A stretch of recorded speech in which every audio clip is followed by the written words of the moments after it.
মানুষ তো মনে করবে ভিক্টরি সাইন দেখাই দিছে আমরা। তো রাসূল সাল্লাল্লাহু আলাইহি ওয়াসাল্লাম বললেন, আনা ওয়া কাফিলুল ইয়াতিমি কাহাতাইন, আমি এবং এতিমের রক্ষণাবেক্ষণকারী এভাবে নেইবার হয়ে থাকবে। এই যে ভিজুয়াল এক্সপ্লেনেশন দেখছেন, একটা স্ট্রেট লাইন দিয়ে রাসূল সাল্লাল্লাহু আলাইহি ওয়াসাল্লাম বললেন এটা হচ্ছে সিরাতুল মুস্তাকিম। সাহাবাদের দৃষ্টি আকর্ষিত হলো, সবাই মনোযোগী হয়ে উঠলো, তাই নাকি? সিরাতুল মুস্তাকিম, যে দোয়া আমরা প্রতিদিন করি, ইহদিনাস সিরাতাল মুস্তাকিম। এবার ওই খেজুরের ডাল দিয়ে ডানে বায়ে অনেকগুলো ছোট ছোট দাগ কাটলেন আর বললেন, হাযিহি সুবুলুশ শায়তান, এগুলো হচ্ছে শয়তানের রাস্তা। এই প্রতিটি রাস্তায় একটা করে শয়তান বসে থাকে আর সে তোমাদেরকে টেম্পটেশন দিতে থাকে, প্রভোকেশন করতে থাকে, ধোঁকা দিতে থাকে, ওয়াসওয়াসা দিতে থাকে। ডানে বায়ে না তাকিয়ে এই সিরাতুল মুস্তাকিমের পথেই অবিচল থাকতে হবে।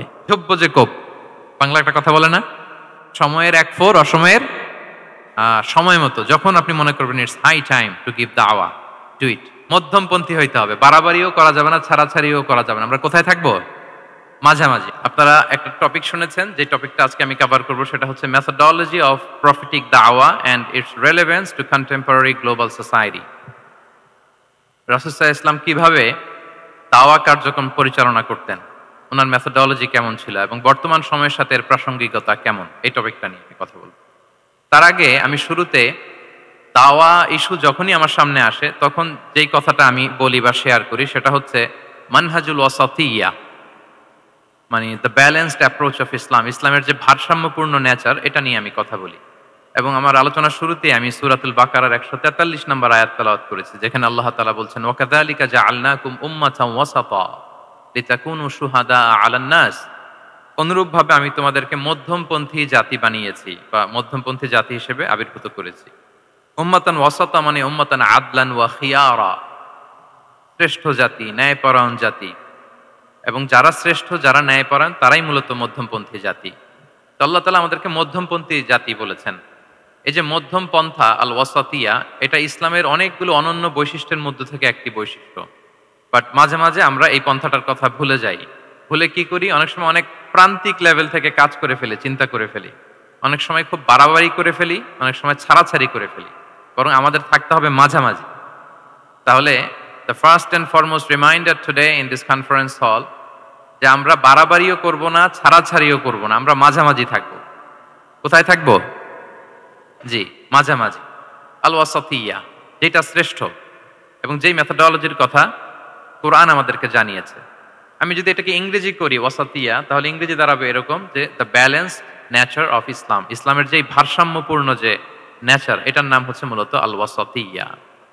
আপনি যদি খেয়াল করে দেখেন যে কিভাবে আমরা অন্যান্য জাতিগোষ্ঠীর তুলনায় মধ্যমপন্থী জাতি, তাহলে দেখবেন যে আমরা যদি সাইয়েদনা ঈসা আলাইহিস সালামের ব্যাপারে কথা বলি, জেসাস ক্রাইস্টের ব্যাপারে, তাহলে দেখেন ওনার ব্যাপারে ইহুদি নাসারারা কেউ বাড়াবাড়ি করেছে, কেউ ছাড়াছাড়ি করেছে। আমরা একেবারে মিডল ওয়েতে আছি। যেমন ঈসা আলাইহিস সালামের ব্যাপারে খ্রিস্টানরা কি বলে জানেন? তারা বলে ঈসা আলাইহিস সালাম হচ্ছে আল্লাহর সন্তান। নাউযুবিল্লাহি মিন যালিক।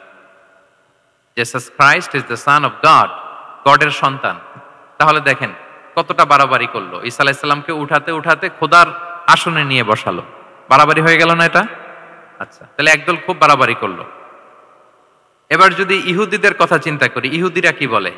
ইহুদিরা একেবারে উল্টো। তারা বলে ঈসা আলাইহিস সালাম হচ্ছে ইবনু জিনা, মানে জারদ সন্তান। নাউযুবিল্লাহ। দেখেন তাদের প্রত্যেকের আকীদা শোনা মাত্রই আপনাদেরকে বলা লাগতেছে না যে নাউযুবিল্লাহ বলেন, আপনারা স্বতঃস্ফূর্ত ভাবেই বলতেছেন নাউযুবিল্লাহ। তার মানে একদল বাড়াবাড়ি করলো, একদল ছাড়াছাড়ি। একদল বলল তিনি আল্লাহর সন্তান বলে একেবারে আল্লাহর উপরে উঠাই ফেলছে। আরেক দল নামাতে নামাতে একেবারে পদদলিত করলো, বলল তিনি হচ্ছেন বাস্টার্ড, মানে ইবনু জিনা, জারদ সন্তান। নাউযুবিল্লাহি মিন যালিক। একদল নিয়ে গেল একেবারে উপরে, আরেক দল একেবারে নিচে। কিন্তু আমরা কি বলি দেখেন, আমরা বলি ঈসা আলাইহিস সালাম উনি হচ্ছেন আব্দুল্লাহি ওয়া রাসূলুহু, তিনি হচ্ছেন আল্লাহ তাআলার দাস বা বান্দা এবং আল্লাহর সম্মানিত রাসূল। দেখুন কতটা ব্যালেন্স এই আকীদা। আমরা আব্দুল্লাহ বলার মধ্য দিয়ে বেসিক্যালি নাসারাদেরকে রিফিউট করি, তাদের প্রতিবাদ করি আমরা যে তোমরা যে বলেছো আল্লাহ সন্তান না, ওইদিকে উঠানো যাবে না, নিচে নামায় নিয়ে আসো, উনি আব্দুল্লাহ, আল্লাহর দাস। আর রাসূলুহু, সম্মানিত রাসূল বলে আমরা বেসিক্যালি ইহুদিদেরকে রিফিউট করি, তাদের প্রতিবাদ করি। আমরা বলি যে না, তোমরা যে বলেছো উনি জারদ সন্তান না, ওনার সম্মানকে পদদলিত করা যাবে না, উপরে উঠাইতে হবে, উঠায়া রাসূল ও সম্মানিত রাসূল। তাহলে নাসারাদের আকীদা থেকে আমরা নিচে নেমে আসলাম, ইহুদিদের আকীদা থেকে আমরা উপরের দিকে গেলাম, ফলে এটা কি হলো? ব্যালেন্স হলো, ভারসাম্যপূর্ণ হলো, মধ্যম পন্থা হলো। তো আশা করি মধ্যম পন্থার উদাহরণটা বুঝতে পেরেছেন। আরেকটা ছোট্ট উদাহরণ দেই।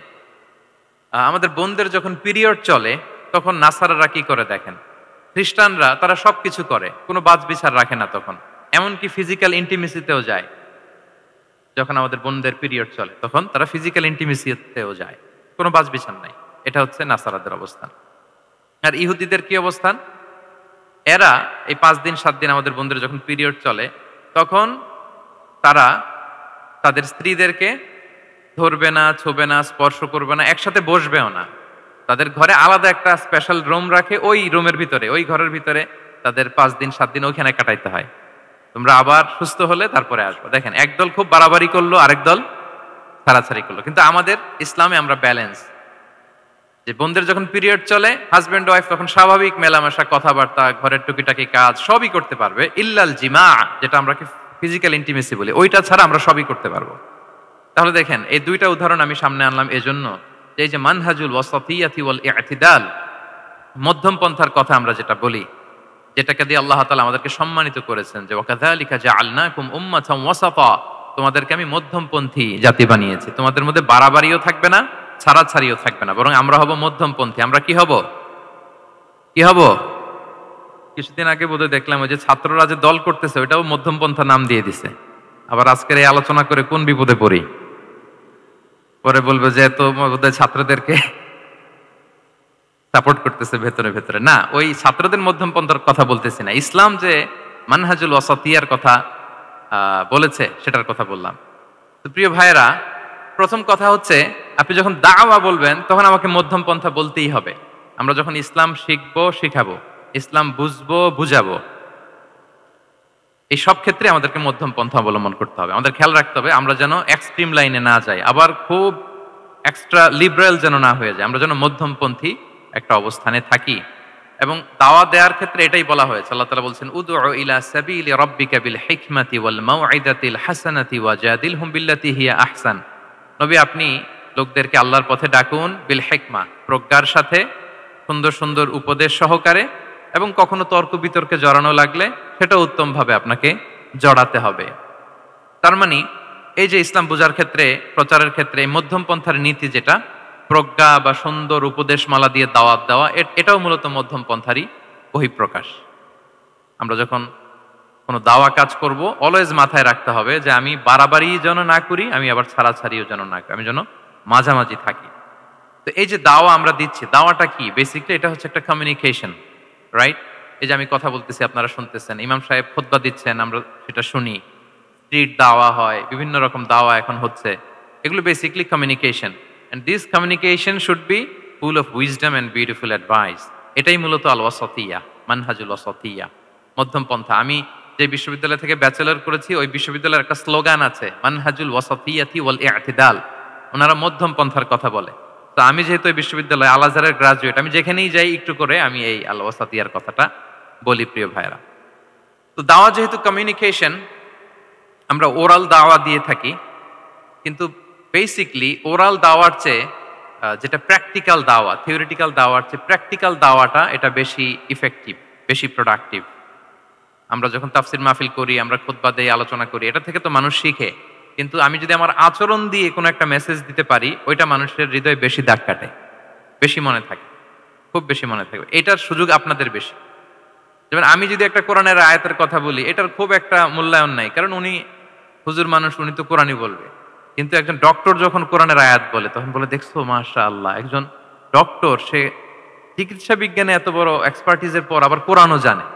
ওই কথা কিন্তু আমিও বলছি, আমার দাম নাই। কিন্তু আপনাদেরকে কত সম্মানের চোখে দেখা হচ্ছে। আবার দেখেন, 5 ওয়াক্ত সালাত আদায় করা জামাতের সাথে, ফরজ সালাতগুলো, এটা তো মানে করতেই হবে, কম্পালসারি। এটা করে তো খুব বেশি ক্রেডিট নেওয়ার কিছু নাই, আমরা সবাই পড়ি। কিন্তু একজন ডাক্তার যখন নামাজ পড়ে, খেয়াল করে দেখবেন, একজন ডক্টর যখন চেম্বারে রুগীদেরকে রেখে বলে যে ওখানে যদি লেখা থাকে যে সালাতের সময় বিরতি থাকবে, বা বলা হয় যে এই ডাক্তার কিন্তু রুগী বসিয়ে রেখে নামাজটা পড়ে এসে আবার রুগী দেখা শুরু করে, এটা সবাই খুব পজিটিভলি নেয়, যে দেখো এত ব্যস্ততার পরেও চাইলে এই সময় রুগী দেখতে পারতো, কিন্তু উনি নামাজ পড়ে। দেখেন, একই কোরআনের কথা আমিও বললাম, আপনিও বললেন, আপনার মর্যাদা কত বেশি। আমিও জামাতে নামাজ পড়ি, ইমামতি করাই, আর আপনি যে একটু তাড়াতাড়ি করে নামাজটা পড়ে চলে আসেন, এটাতে আপনার এপ্রিসিয়েশন কত বেশি। তো এভাবে আপনাদের কিন্তু দাওয়া কাজ করার সুযোগ অনেক বেশি, কারণ এটা অনেক মানে নোবেল একটা প্রফেশন, মহৎ পেশা। আপনারা জনগণকে সরাসরি সেবা দেওয়ার যে ব্যাপারটা, এটার সুযোগ আছে। যুদ্ধ বিধ্বস্ত আপনি আহতদেরকে সেবা দিতে পারেন, আগুনে পোড়া রোগীদেরকে সেবা দিতে পারেন, দুরারোগ্য ব্যাধি তার আর যাওয়ার জায়গা নেই, আপনি সেবা দিতে পারতেছেন। যে কোনো রোগ বালায়, যে কোনো পরিস্থিতিতে যখন একজন মানুষ অসুস্থ হয় তখন আপনি সেবা দিচ্ছেন, তখন তার মনটা কিন্তু খুব নরম থাকে, তার মধ্যে একটা অসহায়ত্ব কাজ করে। ওই একটা অসহায় মানুষ, তার মনটা খুব নরম, ওই রকম একটা সিচুয়েশনে তারা আপনাদের দ্বারস্থ হয়। ফলে আপনাদের কিন্তু দাওয়া কাজ করার সুযোগ অনেক বেশি, এবং সেক্ষেত্রে ওরাল দাওয়ার চেয়ে আপনার যে প্র্যাকটিক্যাল দাওয়া, এটার ইফেক্ট অনেক বেশি। নিজের আচরণ দিয়ে যে মেসেজটা দেওয়া যায়, এটা সবচেয়ে ইফেক্টিভ। আপনার লেনদেন, আপনার ডিলিংস কেমন, আপনি মানুষ হিসেবে কেমন, এটা সবচেয়ে পাওয়ারফুল দাওয়া।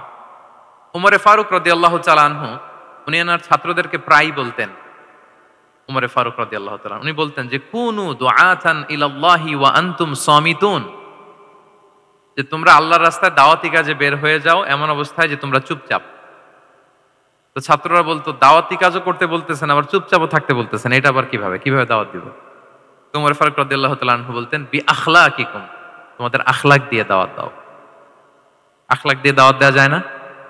বলেন তো, আখলাক দিয়ে দাওয়াত দেওয়া যায় কি যায় না? যায়। এই আখলাক দিয়ে যে দাওয়াত, এটা অনেক পাওয়ারফুল। 10টা তাফসীর মাহফিল করে আমি এটা করতে পারবো না। আপনি আপনার আখলাক দিয়ে, আপনার ব্যক্তিত্ব দিয়ে, আপনার লেনদেন, হ্যাঁ, এগুলো দিয়ে আপনি যে দাওয়াটা দিতে পারবেন, অন্য অনেক কিছু দিয়ে সেটা হবে না। এজন্য ওমরে ফারুক বলতেন, কুনু দুআতান ইলাল্লাহি ওয়া আনতুম সামিতুন, আল্লাহর রাস্তায় দায়ী হয়ে বের হও, কিন্তু চুপচাপ। কিভাবে? বলে বি আখলাকিকুম, তোমাদের আখলাক দিয়ে। এটা বেশি পাওয়ারফুল। এবং রাসূল সাল্লাল্লাহু আলাইহি ওয়াসাল্লামের ব্যাপারে যখন জিজ্ঞেস করা হতো আম্মাজান আয়েশা রাদিয়াল্লাহু তাআলা আনহাকে, যে রাসূল সাল্লাল্লাহু আলাইহি ওয়াসাল্লামের আচরণ কেমন ছিল, তখন আম্মাজান আয়েশা বলতেন যে কানা খুলুকুহু আল কোরআন, কোরআনই ছিল রাসূল সাল্লাল্লাহু আলাইহি ওয়াসাল্লামের চরিত্র।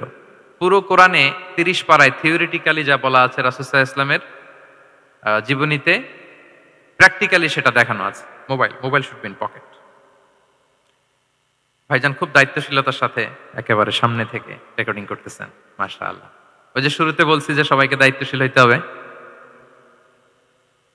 আম্মাজান আয়েশা বলতেন, কানা খুলুকুহু আল কোরআন, রাসূল সাল্লাল্লাহু আলাইহি ওয়াসাল্লামের চরিত্র ছিল কোরআন।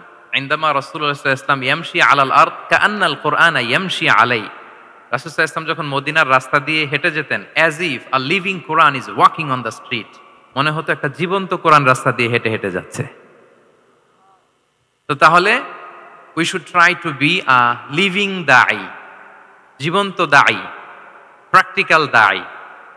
এটা যদি আমরা হইতে পারি, তাহলে অনেক বেশি ইম্প্যাক্ট করা যাবে সোসাইটিতে, অনেক ইনফ্লুয়েন্স করা যাবে। যেটা বললাম যে আমাদের সততা, আচরণ, ব্যক্তিত্ব, পার্সোনালিটি, এগুলো দিয়ে আমরা যে দাওয়াটা দিতে পারি, ওরাল দাওয়া, বক্তব্য দিয়ে, এটা অনেক সময় সম্ভব হয় না। এবং ডাক্তারদের জন্য এটা অনেক বড় একটা সুযোগ। তাহলে ইন্ট্রোডাক্টরি ডিসকাশনে আমি দুটা বিষয়ে কথা বললাম। এক হচ্ছে আমাদেরকে মধ্যমপন্থী হইতে হবে, মানহাজুল ওয়াসাতিয়া ওয়াল ইআতিদাল, 1 নাম্বার। 2 নাম্বার হচ্ছে লিভিং দাঈ হওয়ার চেষ্টা করতে হবে, এটা বেশি প্রোডাক্টিভ এন্ড ইফেক্টিভ। এই দুইটা পয়েন্ট আমরা বুঝতে পেরেছি তো না? বুঝতে পেরেছেন সবাই? মাশাআল্লাহ। এবার চলুন যে রাসূল সাল্লাল্লাহু আলাইহি ওয়াসাল্লামের যে প্রফেটিক দাওয়া মেথোডোলজি, কিভাবে উনি দাওয়া কাজের আঞ্জাম দিতেন, সেখান থেকে আমাদের নেয়ার আধুনিক সময়ের এর প্রাসঙ্গিকতা কি আছে, আমি 10টা পয়েন্টে আজকের এই সেমিনারে কিছু কথা উপস্থাপনের চেষ্টা করব। ওমা তাওফীকি ইল্লা বিল্লাহ। 1 নাম্বার কথা হচ্ছে, আমরা যে দাওয়া দিব, এই দাওয়া language should be very soft and mild and very touchy. দাওয়া ল্যাঙ্গুয়েজ হইতে হবে ভেরি সফট। সব সময় ইফ ইউ টক অ্যাবাউট দাওয়া, this language should be very soft and mild and touchy. দাওয়ার কথা বললে হয়তো আপনি পলিটিক্স করেন, ওইটা আলাদা কথা। আপনি জেহাদের ময়দানে, ওইটা আলাদা কথা। আমি জেহাদ পলিটিক্স নিয়ে কথা বলতেছি না, আই এম টকিং অ্যাবাউট দাওয়া। যদি আপনি দাওয়া সেমিনারের কথা বলেন, যদি মেডিকেল দাওয়া সোসাইটির নাম দেন, দাওয়া বললে আমাকে বলতে হবে দাওয়ার language should be very soft and mild. আমরা এটা অনেক সময় ভুল করে ফেলি, এটা করা যাবে না। কারণ আপনি হৃদয় থেকে যদি কোনো কথা বলেন, এটা শ্রোতার হৃদয়ে যে টাচ করে। আল্লাহর হাবিব সাল্লাল্লাহু আলাইহি ওয়াসাল্লামের কথাগুলো নিয়ে এত আলোচনা, বিশ্লেষণ, কথাগুলো এত অ্যাপিলিং কেন, এত আবেদনময় কেন? এর কারণ হচ্ছে রাসূল সাল্লাল্লাহু আলাইহি ওয়াসাল্লাম যা বলেছেন তিনি হৃদয় থেকে বলেছেন। হৃদয় থেকে কথা বেরোলে এটা শ্রোতার হৃদয়ে যে টাচ করে। একটা ছোট্ট আয়াত আমি তেলাওয়াত করি সূরা তাহার। আল্লাহ তাআলা বলছেন ফাকুলা লাহু কাওলান লাইয়িনা লাআল্লাহু ইয়াতাযাক্কারু আও ইয়াখশা। আল্লাহ তাআলা মূসা আলাইহিস সালাম এবং হারুন আলাইহিস সালাম ওনাদের দুইজনকে বলছেন যে তোমরা দুই ভাই মিলে যাও ফেরাউনের কাছে যে দাওয়াত দাও এবং কোমল ভাষায় দাওয়াত দাও। কি ভাষায়? সবাই বলুন। কোমল ভাষায় দাওয়াত দাও। কাওলান লাইয়িনা, use very soft and mild language, very touchy language. Soft এবং কোমল ভাষায় দাওয়াত দাও কাকে? পৃথিবীর সবচেয়ে বড় সন্ত্রাস, তাই না? হ্যাঁ, দুর্ধর্ষ সন্ত্রাস, খোদাদ্রোহী, তারপর সীমা লঙ্ঘনকারী। আপনি যত নেগেটিভ যা বলবেন সব যাবে ওর সাথে। ফিরআউন লাআল্লাহু ইয়াতাযাক্কারু আও ইয়াখশা, হয়তো সে উপদেশ গ্রহণ করবে অথবা তার হৃদয়ে ভয়ের উদ্রেক হতে পারে। হয়তো তোমরা soft and mild language use করবা। মূসা এবং হারুন কোমল ভাষায় যে তোমরা দাওয়াত দিবা। আচ্ছা, কার ব্যাপারে আল্লাহ বললেন? কাকে দাওয়াত দিতে বললেন? সবাই বলেন তো নামটা। ফেরাউন। আচ্ছা, ফেরাউনের ক্ষেত্রে আল্লাহ তাআলা বললেন যে soft and mild language use করো, নরম ভাষা। আমাকে উত্তর দেন, আমাদের কারেন্ট সময় আমরা যাদেরকে জালিম বলি, যাদেরকে খারাপ বলি, ফাসিক বলি, পাপাচারী, ধরেন যে আমার মতে বা আপনাদের মতে যে সবচেয়ে খারাপ, পাপাচারী, জালিম, কে জান্নাতি কে জাহান্নামী, এটা ডিসাইড করবে কে? আল্লাহ তাআলা। কিন্তু আমাদের চোখে যে পাপী, যে ভুল করেছে, যে জালিম, ওই জালিমগুলো, খারাপ লোকগুলো কি ফেরাউনের চেয়ে বেশি খারাপ ছিল? ছিল? ওই ফেরাউনের ক্ষেত্রে আল্লাহ বলেছেন ফাকুল লাহু কাওলান লাইয়িনা, সফট ল্যাঙ্গুয়েজ ইউজ করো মূসা এবং হারুন, কোমল ভাষা ব্যবহার করো। হয়তো তার ভুল ভেঙে যাবে, হয়তো সে উপদেশ গ্রহণ করবে। তো তাহলে দেখেন কত বড় ভুল আমরা করি। আমরা মাঝে মাঝে এমন অ্যাটাকিং মুডে কথা বলি, এমন আগ্রাসী হয়ে কথা বলি, ওর মানার সুযোগ থাকলেও ও মানবে না। কি বলেন? যাও মানার একটু ইচ্ছা ছিল, আমার এই অ্যাটিটিউডের কারণে সে আর এটা শুনবে না। এটাই মানুষের স্বভাব। আপনি আগ্রাসী হয়ে অ্যাটাকিং হয়ে কথা বলে মানুষ এটা শোনে না। তাহলে দাওয়ার প্রফিটিক 1 নাম্বার মেথোডোলজি হচ্ছে দাওয়ার ল্যাঙ্গুয়েজ হইতে হবে very soft and very mild. আল্লাহ তাআলা সূরাতু আলে ইমরানে বলছেন ফাবিমা রাহমাতিম মিনাল্লাহি লিনতা লাহুম ওয়ালাউ কুনতা ফাদদান গালিযাল কলবি লানফাদ্দু মিন হাওলিক। নবী হে, আল্লাহর অনুগ্রহে, আল্লাহর রহমতে আপনি কোমল ভাষী হয়েছেন। আপনি কোমল ভাষী না হয়ে যদি রূঢ় ভাষী হতেন তাহলে মানুষজন আপনার কাছ থেকে ভেগে ভেগে পালাতো। কিন্তু আমরা দেখতাম যে সাহাবারা রাসূল সাল্লাল্লাহু আলাইহি ওয়াসাল্লামের কাছে শুধু জড়ো হইতে চেত, দেখা করতে চেত, রাসূলকে ঘিরে রাখতো, এত পছন্দ করতো রাসূল সাল্লাল্লাহু আলাইহি ওয়াসাল্লামের কোমল আচরণের কারণে। ইভেন ফ্যামিলিতে কোনো সমস্যা হলে অনেক সাহাবারা বলতেন ফ্যামিলির সাথে সমস্যা হলেও তারা রাসূলের কাছে চলে আসতো। এমনকি কারো পেটে ক্ষুধা লাগলেও তারা রাসূলের দরবারে চলে আসতো। তারা বলতো রাসূল সাল্লাল্লাহু আলাইহি ওয়াসাল্লামের চেহারার দিকে তাকালেই আমাদের ক্ষুধা মিটে যেত। কি কোমল ভাষী ছিলেন, কত সুন্দর সফট ল্যাঙ্গুয়েজ রাসূল সাল্লাল্লাহু আলাইহি ওয়াসাল্লাম ইউজ করেছেন। রাসূল সাল্লাল্লাহু আলাইহি ওয়াসাল্লাম কখনো যে কঠোর ভাষায় কথা বলতেন না তা না, মাঝে মাঝে বলতেন, কিন্তু বেশিরভাগ ওনার দাওয়া ছিল সফট এন্ড মাইল্ড। মাঝে মাঝে প্রেক্ষাপটের আলোকে রাসূল সাল্লাল্লাহু আলাইহি ওয়াসাল্লাম অনেক সময় তেজস্বী জ্বালাময়ী ভাষণ দিতেন। মনে হতো কান্নাহু তিনি কি করছেন, ব্যাটালিয়নকে কমান্ড করছেন। এটা মাঝে মাঝে চেহারা লাল হয়ে যেত, গড়গড় করতেন যুদ্ধের আগে। কিন্তু রেগুলার বেসিসে রাসূল সাল্লাল্লাহু আলাইহি ওয়াসাল্লাম খুব কোমল ভাষায় কথা বলতেন। তাহলে 1 নম্বরে যেটা জানলাম, যদি আপনি দাওয়া মেন্টালিটি, দাওয়া মোডে থাকতে চান, আপনার ভাষা হতে হবে শক্ত না নরম? সফট হইতে হবে, কোমল। কারোর প্রতি আগ্রাসী হয়ে যেন আমরা কথা না বলি, অ্যাটাকিং মুডে যেন না বলি, বললেও শুনবে না। এটাই মানুষের নেচার, সফট ল্যাঙ্গুয়েজে বলতে হয়। ফেরাউনকে যদি বলা হয় ওর সাথে ভালোভাবে বলো, তো আমাদের আশেপাশে যারা আছে এরা তো আরো এদেরকে সম্মান দিয়ে নরম করে বলা উচিত। কি বলেন? জি, 1 নম্বর গেল। 2 নম্বর হচ্ছে দাওয়াকে ফলপ্রসূ করতে হলে রাসূল সাল্লাল্লাহু আলাইহি ওয়াসাল্লাম যেটা করতেন, শ্রোতাদের অনেক সময় মনোযোগ আকর্ষণের জন্য উনি অনেক ধরনের টুলস, অনেক ধরনের জিনিস তিনি ব্যবহার করতেন। যেমন একটা পদ্ধতি রাসূল সাল্লাল্লাহু আলাইহি ওয়াসাল্লামের ছিল, রাসূল সাল্লাল্লাহু আলাইহি ওয়াসাল্লাম মানুষের আকর্ষণ বৃদ্ধির জন্য মাঝে মাঝে প্রশ্ন ছুড়ে দিতেন অডিয়েন্সকে। Drawing attention of the listener by throwing questions. Question throw করার মাধ্যমে অ্যাটেনশন থ্রো করতেন। হাদিসে এরকম অনেক উদাহরণ পাওয়া যায়। একটা ছোট্ট হাদিস শেয়ার করি, সহিহ মুসলিমে এসেছে। রাসূল সাল্লাল্লাহু আলাইহি ওয়াসাল্লাম একবার সাহাবাদেরকে বললেন, ইন্না মিনাশ শাজারি শাজারাতান লা ইয়াসকুতু ওয়ারাকুহা মাসালুহা মাসালুল মুসলিম। রাসূল সাল্লাল্লাহু আলাইহি ওয়াসাল্লাম জিজ্ঞেস করলেন, তোমরা কি কেউ বলতে পারবা বৃক্ষরাজির মধ্যে একটা বৃক্ষ আছে, গাছের মধ্যে একটা গাছ আছে যেই গাছের কখনো পাতা ঝরে না, ওই গাছের পাতা কখনো ঝরে না। এর দৃষ্টান্ত হচ্ছে মুসলিমের দৃষ্টান্তের মতো।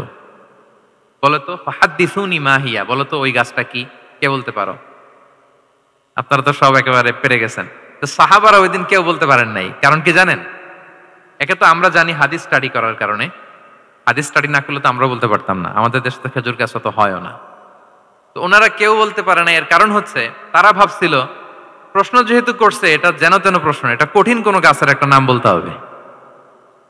তো বাড়ির পাশে যে খেজুর গাছ, মদিনার অলিতে গলিতে যে খেজুর গাছ ভর্তি, এই দিকে আর ওনাদের অ্যাটেনশন যায় না। ওনারা চলে গেছে মরুভূমিতে, ইয়ামানে, তারপর একেবারে ডেজার্টের মাঝখানে কি কি ক্যাকটাস, গুলমলতা, কি কি গাছ আছে ওগুলো আওড়াচ্ছে মনে মনে।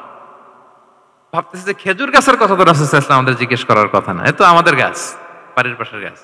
কেউই আর বলতে পারে নাই। এরপর রাসূল সাল্লাল্লাহু আলাইহি ওয়াসাল্লাম যখন দেখলেন সবাই অপারগ, রাসূল সাল্লাল্লাহু আলাইহি ওয়াসাল্লাম বললেন ইন্নাহা আন-নাখলা, এটা হচ্ছে খেজুর গাছ, ডেট প্লান্ট। ইবনে ওমর রাদিয়াল্লাহু তাআলা আনহু বাড়িতে যাওয়ার পরে ওমরে ফারুককে তার বাবাকে বললেন যে বাবা, আজকে যে রাসূল সাল্লাল্লাহু আলাইহি ওয়াসাল্লাম প্রশ্ন ছুড়ে দিলেন আপনারা যে কেউ পারলেন না, উত্তরটা কিন্তু আমি পারতাম।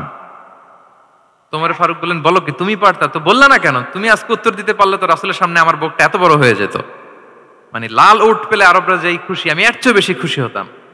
তখন উনি বললেন যে আপনি পারতেছেন না, অন্যান্য বয়স্ক সাহাবারা পারতেছে না, মুরব্বীরা কেউ যেহেতু বলে নাই, আমি বিনয়ের খাতিরে উত্তরটা দেই নাই, কিন্তু আমি জানতাম যে এটা খেজুর গাছ। তাহলে দেখেন রাসূল সাল্লাল্লাহু আলাইহি ওয়াসাল্লাম অ্যাটেনশনটাকে ড্র করার জন্য প্রশ্ন ছুড়ে দিতেন। তো এই প্রশ্ন ছুড়ে দিয়ে কিন্তু আমরা মানুষের দৃষ্টি আকর্ষণ করতে হবে। আপনারা তো মানে প্রশ্ন ছড়াই তো আপনাদের কাজ, যে কি অবস্থা, শরীরটা কেমন, পেট ঠিক আছে কিনা, ঘুম হয় কিনা, কমন প্রশ্ন না আপনাদের? আপনাদের কাছে গেলেই তো প্রথমে জিজ্ঞেস করে যে হজম হয় কিনা, তারপর ঘুম আসে কিনা, এই হয় কিনা, অনেক প্রশ্ন আপনারা করেন। তো এইভাবে আপনি যদি আস্তে আস্তে প্রশ্নের ছলে যদি তাকে আপনি দাওয়া দিতে চান, আপনি কিন্তু দিতে পারেন। এটা রাসূল সাল্লাল্লাহু আলাইহি ওয়াসাল্লামের একটা দাওয়া মেথোডোলজি ছিল। দুইটা বলে ফেললাম, একটা হচ্ছে দাওয়ার ল্যাঙ্গুয়েজ হতে হবে অনেক শক্ত নাকি, হ্যাঁ, নরম, সফট এন্ড মাইল্ড। দুই নাম্বার হচ্ছে প্রশ্ন ছুড়ে দিয়ে শ্রোতাকে আকর্ষণ করা, মনোযোগ আকর্ষণ করা। তিন নাম্বার ভিজুয়াল এক্সপ্লেনেশন, রাসূল সাল্লাল্লাহু আলাইহি ওয়াসাল্লাম এটা করতেন যাতে করে আরো সহজে বোঝানোর জন্য। এটা নিশ্চয়ই আপনারা করেন। রাসূল সাল্লাল্লাহু আলাইহি ওয়াসাল্লামের দাওয়া জিন্দেগিতে দেখা যায় প্রায় সময় কিছু উনি ভিজুয়াল এক্সপ্লেনেশন নিয়ে এসেছেন সাহাবাদের সামনে, যাতে করে সাহাবারা to get a better idea of the issue, আরো ইজিলি বুঝতে পারেন। যেমন একবার রাসূল সাল্লাল্লাহু আলাইহি ওয়াসাল্লাম অনাথ ইয়েতিমদেরকে যারা দেখভাল করে তাদেরকে মর্যাদা এটা বোঝাতে যে রাসূল সাল্লাল্লাহু আলাইহি ওয়াসাল্লাম দুই আঙ্গুল উঁচু করে একবার বললেন যে আনা ওয়া কাফিলুল ইয়াতীমি ফিল জান্নাতি কাহাতাইন। আমার আঙ্গুল দুটো দেখতে পাচ্ছেন আপনারা সবাই? দুইটা আঙ্গুল উঁচু করেন তো এভাবে। মানুষ তো মনে করবে ভিক্টরি সাইন দেখাই দিছে আমরা। এই যে, তো রাসূল সাল্লাল্লাহু আলাইহি ওয়াসাল্লাম বললেন আনা ওয়া কাফিলুল ইয়াতীমি কাহাতাইন, হাত নামান। অর্থাৎ আমি এবং এতিমের রক্ষণাবেক্ষণকারী কিয়ামতের দিন এভাবে কাছাকাছি প্রতিবেশী হয়ে থাকব। এই দুইটা আঙ্গুলের মাঝখানে যেমনি খুব একটা স্পেস নাই, গ্যাপ নাই, মানে একেবারে কাছাকাছি, নেইবরিং ফিঙ্গার, রাইট? আমি এবং এতিমের রক্ষণাবেক্ষণকারী এভাবে নেইবর হয়ে থাকবে। এই যে ভিজুয়াল এক্সপ্লেনেশন দেখছেন, এই যে দাওয়ার মধ্যে মাঝে মাঝে এরকম ভিজুয়াল এক্সপ্লেনেশন করতে হবে যাতে করে শ্রোতারা বোঝে। রাসূল সাল্লাল্লাহু আলাইহি ওয়াসাল্লাম এটা করেছেন। আচ্ছা, মুসনাদে আহমদে এক হাদিস এসেছে, রাসূল সাল্লাল্লাহু আলাইহি ওয়াসাল্লাম একবার খেজুরের একটা ডাল নিয়ে মরুভূমির মধ্যে একটা দাগ টানলেন। খাত্তালানা রাসূলুল্লাহ সাল্লাল্লাহু আলাইহি ওয়াসাল্লাম খাত্তান, একটা স্ট্রেইট লাইন দিয়ে রাসূল সাল্লাল্লাহু আলাইহি ওয়াসাল্লাম বললেন এটা হচ্ছে সিরাতুল মুস্তাকিম। সাহাবাদের দৃষ্টি আকর্ষিত হলো, সবাই মনোযোগী হয়ে উঠলো, তাই নাকি? সিরাতুল মুস্তাকিম, যে দোয়া আমরা প্রতিদিন করি, ইহদিনাস সিরাতাল মুস্তাকিম, খেজুরের ডাল দিয়ে স্ট্রেইট লাইন কেটে বললেন এটা হচ্ছে সিরাতুল মুস্তাকিম। এবার ওই খেজুরের ডাল দিয়ে ডানে বায়ে অনেকগুলো ছোট ছোট দাগ কাটলেন আর বললেন হাযিহি সুবুলুশ শায়তান, এগুলো হচ্ছে শয়তানের রাস্তা, এটা হচ্ছে মুস্তাকিম, সোজা রাস্তা যেটা জান্নাতে যায়। আর ডানে বায়ে অনেকগুলো দাগ কাটলেন, ডেকে বললেন এই প্রতিটি রাস্তায় একটা করে শয়তান বসে থাকে আর সে তোমাদেরকে টেম্পটেশন দিতে থাকে, প্রভোকেশন করতে থাকে, ধোঁকা দিতে থাকে, ওয়াসওয়াসা দিতে থাকে। ডানে বায়ে না তাকিয়ে এই সিরাতুল মুস্তাকিমের পথেই অবিচল থাকতে হবে, ইনশাআল্লাহ বলেন। তাহলে দেখেন মরুভূমির মাঝখানে, তখন তো আর ওই যে এলইডি প্রজেক্টর থাকলে হয়তো রাসূল সাল্লাল্লাহু আলাইহি ওয়াসাল্লাম ওইটাই ব্যবহার করতেন, আমরা এটা এখন করতে পারি বোঝানোর জন্য। রাসূল সাল্লাল্লাহু আলাইহি ওয়াসাল্লাম খেজুরের ডাল দিয়ে মরুভূমির মধ্যে দাগ কেটে সাহাবীদেরকে এই ভিজুয়াল এক্সপ্লেনেশন দিলেন এবং সাহাবারা খুব সহজে বুঝতে পারলেন যে কোনটা সিরাতুল মুস্তাকিম, কোনটা সিরাতুশ শাইতান। এভাবে রাসূল সাল্লাল্লাহু আলাইহি ওয়াসাল্লাম ভিজুয়াল এক্সপ্লেনেশন ইউজ করতেন। আমরা বিশ্বাসীরা যে ভাই ভাই, মুমিনরা যে ভাই ভাই, আমাদের সম্পর্ক যে কত সুদৃঢ় মজবুত, এটা বোঝাতে যে একবার রাসূল সাল্লাল্লাহু আলাইহি ওয়াসাল্লাম বললেন আল মুমিনু লিল মুমিনি কাল বুনিয়ান, বিশ্বাসীরা তাদের সম্পর্ক হচ্ছে কাল বুনিয়ান, একটা সুদৃঢ় প্রাচীরের মতো, সীসা ঢালা প্রাচীরের মতো। ইয়াসুদ্দু বা আদুহু বা আদা, যেটার এক পাশ আরেক পাশকে মজবুত করে। Strengthening one part the others, এক পার্ট আরেক পার্টকে মজবুত করে। যেমন এই বিল্ডিং, এদিকে ভেঙে ফেললে এটা নড়বড়ে হয়ে যাবে। তিনি বুঝালেন যে সুদৃঢ় প্রাচীরের মতো হচ্ছে বিশ্বাসীদের সম্পর্ক। এটা বলে ওয়াসাব্বাকা বাইনা আসাবিহি, মানে ডান হাতের আঙ্গুলগুলো বা হাতের ভেতরে ভেবে ঢুকিয়ে দিলেন, বললেন যে এরকম মজবুত। সুবহানাল্লাহ। এই যে এই হাতের আঙ্গুলগুলো এই হাতে ঢুকিয়ে এরকম চাপ দিলে খুব শক্ত হয় না, মজবুত হয় না? রাসূল সাল্লাল্লাহু আলাইহি ওয়াসাল্লাম বললেন আমাদের বন্ধন হচ্ছে এরকম সুদৃঢ় মজবুত, সুদৃঢ় সীসা ঢালা প্রাচীরের মতো। আল্লাহু আকবার। তাহলে এই যে ভিজুয়াল এক্সপ্লেনেশন, রাসূল সাল্লাল্লাহু আলাইহি ওয়াসাল্লাম বোঝানোর জন্য এই যে এরকম দাগ কাটা, কখনো এইভাবে, হাদিসে এরকম অনেক পাওয়া যায়। আমি অল্প কয়েকটা, সময়ের টাইম কনস্ট্রেন্টের কারণে অল্প কয়েকটা নিয়ে আসলাম। তাহলে এটা রাসূল সাল্লাল্লাহু আলাইহি ওয়াসাল্লামের একটা দাওয়া মেথোডোলজি ছিল, বোঝানোর জন্য কত ইজিয়েস্ট ওয়েতে তিনি অডিয়েন্সের কাছে পৌঁছাতে পারেন। তিনি প্রয়োজনে ভিজুয়াল এক্সপ্লেনেশনের সহায়তা নিতেন। কয়টা গেল মেথোডোলজি? 3টা। আচ্ছা, 4 নাম্বার হচ্ছে গ্রাজুয়ালিটি, ধীরে ধীরে ধাপে ধাপে দাওয়া পরিচালনা করা, দাওয়া কাজ করা। এটাতে অনেক সময় আমরা ভুল করে ফেলি। আমরা অনেক সময় একটু রাশিং মেন্টালিটিতে থাকি, তাড়াহুড়ো। একজন ভাই নতুন দিনে ফিরছে, আগে হয়তো সংশয়বাদী ছিল, নাস্তিক ছিল, প্র্যাকটিস করতো না, এখন সে প্র্যাকটিসের ইচ্ছা করছে। এই সুযোগ পেয়ে আমি তারে বলা শুরু করলাম নামাজ পড়তে হবে, রোজা রাখতে হবে, জাকাত দিতে হবে, তোমার ওয়াইফকে পর্দা করাইতে হবে, হালাল হারাম ও কয়েক সারছে, আমার সম্ভব না। ও বলবে ভাই আগে যা ছিলাম ওইটাই ভালো ছিল, এতগুলো তো আমি মানতে পারবো না। এই যে আপনি তাকে দিন থেকে ভাগালেন, আপনার দাওয়া মেথোডোলজি জানা না থাকার কারণে আপনি তাকে ভাগালেন। একসাথে আপনি এত কথা বলবেন না। নতুন যখন কেউ দিনে ফিরে তাকে আপনি একসাথে এত কথা বলবেন না। নতুন যখন কোনো বোন ইসলামে আসতে চায় তাকে আপনি কঠিন করে বলবেন না। উপরে আমাদের বোনরা আছে, তাদেরকেও আমি বলবো সহজ করে বলেন। প্রথমে নামাজের কথা বলেন, নামাজ আস্তে আস্তে পড়ুক যতটুকু পারুক। প্রথমে হয়তো 5 ওয়াক্ত পারবে না, 1 ওয়াক্ত 2 ওয়াক্ত দিয়ে শুরু করবে, এরপর আস্তে আস্তে 5 ওয়াক্ত যাবে। এরপর তাকে একটু শালীন পোশাকের কথা বলেন যে তুমি একটু শালীন পোশাক পরো, সেফটি সিকিউরিটির জন্য ভালো। সেটাতে অভ্যস্ত হলে তাকে হেজাবের দাওয়াত দিবেন আপনি, হেজাবে অভ্যস্ত হলে নেকাবে দাওয়াত দিবেন আপনি। এইভাবে গ্রাজুয়ালিটি, ধাপে ধাপে, একসাথেই কঠিন করে দিনকে উপস্থাপন করা যাবে না। দাওয়া ইজ এ গ্রাজুয়াল প্রসেস।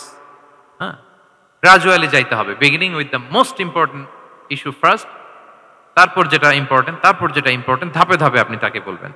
আপনারা নিশ্চয়ই সবাই মদ হারাম হওয়ার যে স্টেপগুলো আছে জানেন না? কয়বারে হারাম হয়েছে? 3 বারে।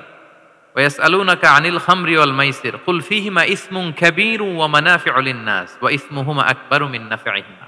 প্রথমে বললেন মদে কিছু উপকার আছে কিন্তু এটার গুনাহ বেশি, ক্ষতি বেশি, কিন্তু সামান্য উপকার আছে। তো মানুষ সচেতন হয়ে গেল যে না, এটা কিন্তু গুনাহ আছে, ক্ষতি আছে, সাবধান হইতে হবে। মদ খাওয়া কমায় দিল। আচ্ছা, এরপর বলা হলো ওয়ালা তাকরাবুস সালাতা ওয়া আনতুম সুকারা, মাতাল হয়ে মদ খাওয়া অবস্থায় নামাজে যেও না। কারণ কোন এক সাহাবী নামাজে এমন ভাবে তেলাওয়াত করলেন অর্থ চেঞ্জ হয়ে গেল। ফলে দিনে 5 বার মদ খাওয়া যাবে না। এই আয়াত দিয়ে তো তাই বোঝা যায়, তাই না? 5 বারের জন্য যখন সাবধান হয়ে গেল, আরো তারা অভ্যস্ত হয়ে গেল। এরপরে নাজিল হলো ইন্নামাল খামরু ওয়াল মাইসিরু ওয়াল আনসাবু ওয়াল আজলামু রিজসুম মিন আমালিশ শাইতানি ফাজতানিবুহু। মদ, জুয়া, ভাগ্যলিপি এগুলো শয়তানের কাজ, এগুলো থেকে বেঁচে থাকে। সবাই মদিনার ঘরের ভেতরে মদের বোতল যেগুলো ছিল ভেঙে সব রাস্তায় মদ দিয়ে মদিনার অলিগলি সয়লাভ। সুবহানাল্লাহ, কারো কষ্ট হয়নি, কারণ ধাপে ধাপে মদকে হারাম করা হয়েছে। কেউ যদি চেইন স্মোকার থাকে, আপনি যদি বলেন যে স্মোকিং হারাম, কালকে থেকে একটাও খেতে পারবে না, ও পারবে? ও তো মারা যাবে। ও সব বাদ দিতে পারবে, স্মোকিং বাদ দিতে পারবে না। তো কি করবেন? তাকে আপনি অল্প অল্প করে, যে একটু একটু করে ছাড়ো। এই যে রমজান আসতেছে, সারাদিন তো করতেই পারবে না, রাতে 2-3টা করে খাইও, বেশি খাইও না। না মানে ছাড়ানোর জন্য বলতেছে আর কি। যে 10টা খায় তারা যদি আপনি 2টা খাইতে বলেন, এটা তো আপনি দাওয়াই দিলেন নাকি, কমাইতে বললেন তো। সিগারেটের প্রতি তার উৎসাহিত করতেছি না আমরা। চেইন স্মোকার ও 10টা ছাড়া হয় না প্রতিদিন। তো এই রমজানে আপনি তারা বললেন যে সারাদিন তো তুমি না খেয়ে থাকবা, রাতে 1টা 2টা বা 3টা গেল। প্রথম দশকে 3টা, এরপরের দশকে 2টা, তারপরের দশকে 1টা। যে 1টা খায় তারপরের দিন তো সে চাইলে ছেড়েও দিতে পারে, কি বলেন? এইভাবে গ্রাজুয়ালি তাকে ছাড়ানোর জন্য অভ্যস্ত করতে হবে। তাহলে এই গ্রাজুয়ালিটিটা দরকার। আমি হাদিস থেকে, সিরাত থেকে একটা উদাহরণ দেই, শুনুন। রাসূল সাল্লাল্লাহু আলাইহি ওয়াসাল্লাম মুআয ইবনে জাবাল রাদিয়াল্লাহু তাআলা আনহুকে ইয়ামানের গভর্নর করে পাঠালেন। তো তখন তাকে বললেন যে মুআদ ইন্নাকা তাআতি কওমান মিন আহলিল কিতাব, তোমাকে এমন একটা এলাকার গভর্নর করে পাঠাচ্ছি তারা কিন্তু আহলি কিতাব, মানে people of the books, Jews and Christian community, তারা ইহুদি খ্রিস্টান। তো তাদেরকে যখন দাওয়াত দিবা ধাপে ধাপে দিবা। কিভাবে দিবা? তিনি বললেন ফাদউহুম ইলা শাহাদাতি আন লা ইলাহা ইল্লাল্লাহ ওয়া আন্না মুহাম্মাদুর রাসূলুল্লাহ। প্রথমে দাওয়াত দিবা তাওহীদ আর রিসালাতের। আওয়াজ করে বলেন, প্রথমে কিসের? তাওহীদ এবং রিসালাতের। আচ্ছা, ফা ইনহুম আতাউ লিযালিক, তারা যখন এটা মেনে নেয়। আরবিটা খেয়াল করেছেন অর্থটা? ফা ইনহুম আতাউ লিযালিক, তাওহীদ রিসালাত যদি মেনে নেয় তাহলে তাদেরকে 5 ওয়াক্ত নামাজের দাওয়াত দিও। আচ্ছা, 5 ওয়াক্ত নামাজে যখন তারা অভ্যস্ত হয়ে যায়, ফা ইনহুম আতাউ লিযালিক, যখন তারা এটাও মেনে নেয় তখন তাদেরকে যাকাতের আদেশ করো। সুবহানাল্লাহ, সুবহানাল্লাহ। দেখেন ধাপে ধাপে একবারে সবগুলো বিধান একবারে তাদের সাথে শেয়ার করতে বলেননি। প্রথমে তাওহীদের, রিসালাতের, মেনে নিলে সালাতের, মেনে নিলে যাকাতের, ধাপে ধাপে। তাহলে একবারে কেউ নতুন যখন দিনে ফিরেছে একবারে সবকিছু তার ঘাড়ে চাপিয়ে দিবেন আপনি? কি করবেন? গ্রাজুয়ালি, ধাপে ধাপে আমরা এই দাওয়াটা তাদেরকে দেওয়ার চেষ্টা করব। এটা খুব ইফেক্টিভ হবে, ফলপ্রসূ হবে। কয়টা বললাম আমরা? 4টা। আপনাদের মনোযোগ আছে তো? বোরিং হচ্ছেন না তো? একটু বোরিং বোরিং লাগতেছে আপনাদের? হওয়ার কথা, যেহেতু সেই সকাল থেকে আমি শুনলাম 11টা থেকে প্রোগ্রাম। তো যারা দূর থেকে আসছেন নিশ্চয়ই ফজরের পরে রওনা দিয়ে। ঢাকার বাইরে থেকে আসছেন কারা কারা দেখি তো একটু। ইয়া সালাম, আপনারা নিশ্চয়ই ফজর পরে রওনা হয়েছেন গতকাল। মাশাআল্লাহ, মাশাআল্লাহ, আল্লাহ তাআলা কবুল করুক। আসুন আমরা তাকবীর পড়ি, তাহলে আরেকটু এনার্জেটিক হব আমরা। লিল্লাহি তাকবীর, লিল্লাহি তাকবীর, লিল্লাহি তাকবীর। একটু এনার্জেটিক লাগতেছে না এখন? মাশাআল্লাহ। না ঠিক আছে, ঠিক আছে, এই তো ঠিক আছে। আচ্ছা, 4টা কভার করে ফেলেছি। 5 নাম্বার হচ্ছে দাওয়ার মধ্যে ইমোশনাল ইন্টেলিজেন্স ইউজ করতে হবে, তাহলে এটা মোর ইফেক্টিভ হবে। মানে আপনি মানুষের আবেগ অনুভূতি নাড়িয়ে দিয়ে যদি দাওয়া দিতে পারেন, এটা তার শুদ্ধাচারের জন্য অনেক কাজে দেবে। ইমোশনাল ইন্টেলিজেন্স মানে তার আবেগ, ইমোশনকে আপনি ট্রিগার আপ করবেন, ওইটাতে আপনি কাজ করবেন, তাহলে দেখবেন যে সে একেবারে কাবু হয়ে গেছে। এটা রাসূল সাল্লাল্লাহু আলাইহি ওয়াসাল্লামের সিরাতে আমরা অনেক সময় দেখেছি যে ইমোশনাল ইন্টেলিজেন্সকে কাজে লাগিয়ে রাসূল সাল্লাল্লাহু আলাইহি ওয়াসাল্লাম তার আবেগ অনুভূতিতে এমন ভাবে নাড়া দিয়েছেন, তাকে আল্লাহ তাআলা হেদায়েতের রাস্তায় নিয়ে এসেছে। সুবহানাল্লাহ বিহামদিহি। একটা ছোট্ট উদাহরণ দেই, মুসনাদে আহমদ ইবনে হাম্বলের হাদিস। কিভাবে ইমোশনাল ইন্টেলিজেন্স রাসূল সাল্লাল্লাহু আলাইহি ওয়াসাল্লাম ইউজ করতেন, আবেগ অনুভূতিকে কিভাবে নাড়া দিতেন রাসূল সাল্লাল্লাহু আলাইহি ওয়াসাল্লাম। এক যুবক এসে সাহাবাদের সামনে রাসূল সাল্লাল্লাহু আলাইহি ওয়াসাল্লামকে বললেন, ইয়া রাসূলুল্লাহ ইযান লি বিজিনা, হে আল্লাহর রাসূল আপনি আমাকে জিনার অনুমতি দেন। নাউযুবিল্লাহ। কিসের? জিনার, মানে ব্যভিচারের অনুমতি দেন। ব্যভিচার বা জিনার অনুমতি দেন। আশেপাশের সাহাবারা তো রেগে মেগে আগুন। ফাআকবাল আল কওমু আলাইহি ফাজারু, সবাই তাকে দৌড়ে ধরতে গেল আর ধমকাতে লাগলো, ছি ছি ছি, মা মা। আমরা যেটা বাংলায় বলি ছি ছি, আরবিতে ওনারা কি বলে? মা মা, ছি ছি, কি বলো তুমি? লজ্জা শরমের মাথা খেয়ে তুমি রাসূলুল্লাহর দরবারে এসে বলতেছো, হে আল্লাহর রাসূল আপনি জিনার অনুমতি দেন।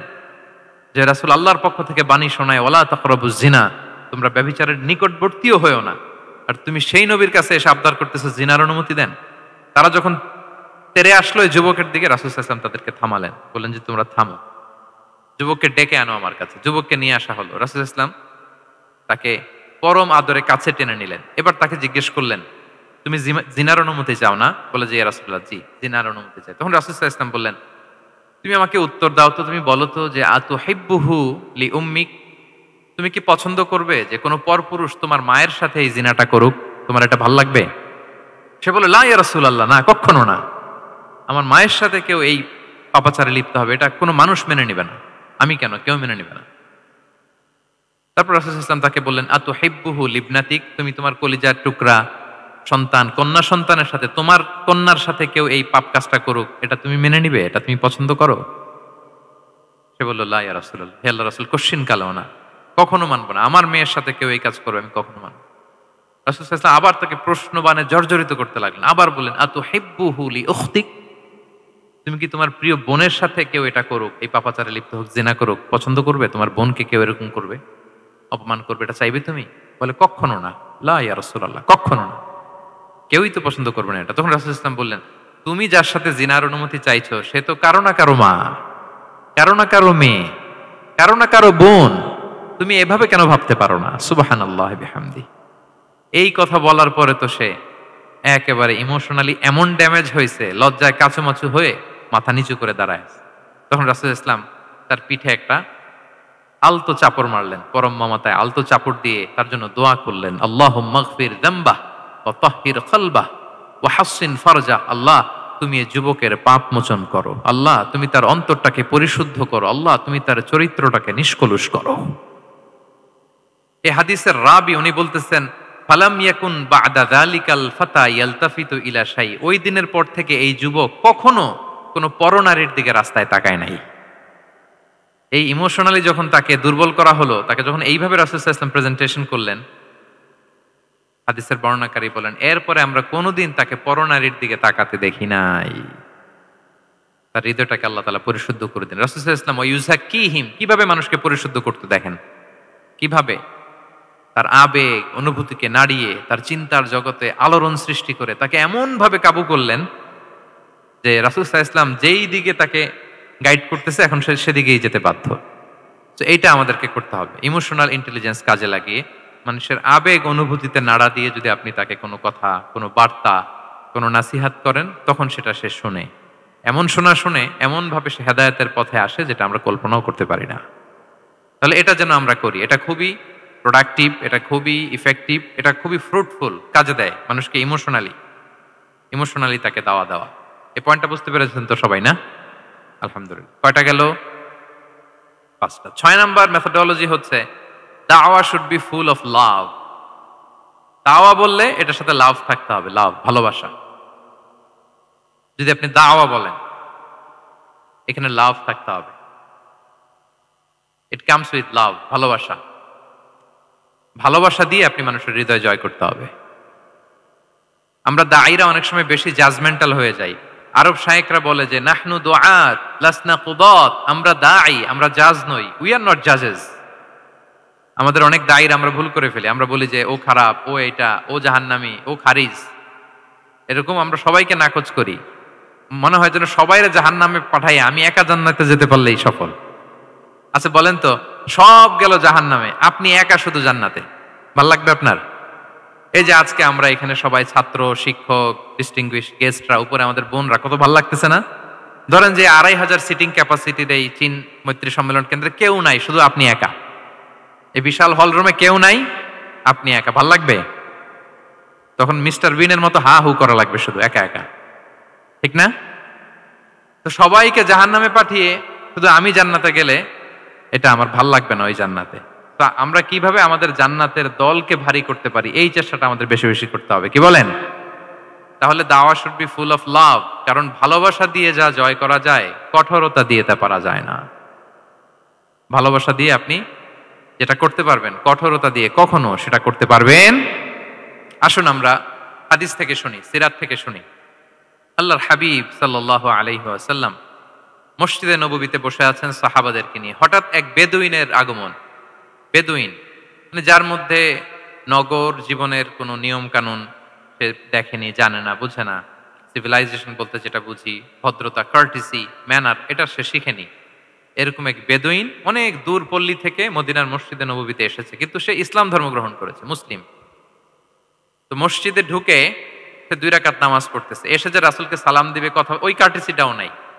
রাসূল সাল্লাল্লাহু আলাইহি ওয়াসাল্লাম বসা ওইদিকে সাহাবাদের নিয়ে, সে তার মতো এসে এক জায়গায় মসজিদের সাথে তার উট বেঁধে সে 2 রাকাত নামাজ পড়ে দোয়া করতেছে আল্লাহর কাছে। কি দোয়া জানেন? দোয়ার মধ্যেও কাটিসি নাই। দোয়াতে বলে, ইয়া আল্লাহ, আল্লাহুম্মা আরহামনি ওয়ারহাম মুহাম্মাদা ওয়ালা তারহাম মা'ানা আহাদা। মানে আল্লাহ তুমি শুধু আমারে রহম করো আর মুহাম্মদ সাল্লাল্লাহু আলাইহি ওয়াসাল্লামরে রহম করো, আমাদের সাথে আর কাউরে রহম করো না তুমি। বেদুইন, তার মধ্যে আদাবুদ দোয়া, দোয়ার যে একটা এটিকেটস আছে এটা তো তার জানা নাই। দোয়ায় অন্যদের জন্য দোয়া করলে যে নিজের লাভ এটা সে জানতো না। আমি যদি বলি যে আল্লাহ এই ভাইদেরকে তুমি কবুল করো, তখন ফেরেশতারা বলে আল্লাহ যিনি দোয়া করতেছে আগে তাকে তুমি কবুল করো। কেউ অসুস্থ, আমি যদি বলি আল্লাহ আমার এই ভাইকে তুমি সুস্থ করো, আল্লাহর ফেরেশতারা বলে আল্লাহ যিনি দোয়া করলেন আগে তার রোগ বালাই থাকলে আগে তাকে সুস্থ করো। এই যে দোয়ার এটিকেটস, আদাব ও দোয়া, এটা সে জানতো না। সে দোয়া করতেছে আল্লাহুম্মা আরহামনি ওয়ারহাম মুহাম্মাদা ওয়ালা তারহাম মা'ানা আহাদা, শুধু আমারে রহম করো, মুহাম্মদ সাল্লাল্লাহু আলাইহি ওয়াসাল্লাম রহম করো, আর কাউরে না। তো রাসূল সাল্লাল্লাহু আলাইহি ওয়াসাল্লাম দূর থেকে দেখতেছেন এই দোয়া আর বলতেছেন যে হায় রে, একটা প্রশস্ত জিনিসকে সে সংকীর্ণ বানায় ফেললো। আল্লাহর কাছে কি রহমের কোনো কমতি বা ঘাটতি আছে? নাই। সে তো দোয়াতে সবাইকে ইনক্লুড করতে পারতো। তো রাহমাতাল লিল আলামিন আল্লাহর হাবিব সাল্লাল্লাহু আলাইহি ওয়াসাল্লাম তিনি বুঝতে পেরেছেন যে এই লোকটা আসলে বেদুইন, তার মধ্যে ওই কার্টিসি নাই। তো তিনি ফলো করতে লাগলেন যে দেখি লোকটা কি করে। তো লোকটা দোয়া টোয়া করেই এবার যে মসজিদের এক কর্নারে বসে ওখানেই পেশাব করা শুরু করলো। মানে কোনো কার্টিসি, নিয়ম, ভদ্রতা তার জানা নাই। তো তাকে পেশাব করতে দেখে বাকি লোকেরা তো তাকে ধরতে গেল, মারতে গেল। রাসূল সাল্লাল্লাহু আলাইহি ওয়াসাল্লাম বললেন দাউ, রাখো রাখো, আরে থামো থামো, ওকে কাজ সারতে দাও, ওকে ওর কাজ সারতে দাও। কারণ আপনারা এটা ভালো জানেন যে ওয়াশরুম সারা অবস্থায় যদি কেউ বাইরে থেকে জোরে ডাক দেয় তাহলে অবস্থা খারাপ আছে, ঠিক কিনা বলেন? কেউ টয়লেট সারতেছে ওয়াশরুমে, তখন যদি আপনি জোরে নক করেন এটা তার ক্ষতি হয়, কারণ আগে তাকে ওইটা পাস করতে হবে স্মুথলি। এটাও একটা এটিকেট যে কেউ ওয়াশরুমে গেল, আমাকেও যেতে হবে, তো আমি যে বারবার ডিস্টার্ব না করে ওখানে একটু পায়চারা করতে পারি, একটু হালকা মৃদু শব্দে কাশে দিতে পারি, বা আমি যে বাইরে আছি সামওয়ান ইজ ওয়েটিং আউটসাইড, এটা তাকে বুঝাতে পারি। কিন্তু অনেকে যে কি করে, ধাম ধাম করার যখন শুরু করে ওই বেচারার তো অবস্থা টাইট। এটা যেন আমরা না করি, এই শিক্ষাটা কিন্তু এই হাদিস থেকে পাই। রাসূল সাল্লাল্লাহু আলাইহি ওয়াসাল্লাম বললেন দাউ দাউ, রাখো রাখো, আরে ছাড়ো ছাড়ো, ও তো এখন ইয়ে করতেছে, ইউরিন পাস করতেছে, রাখো, ওটাও সারুক, আগে সারুক, আমরা পরে ডিল করি। তো সবাইকে তিনি থামালেন, ও সারল।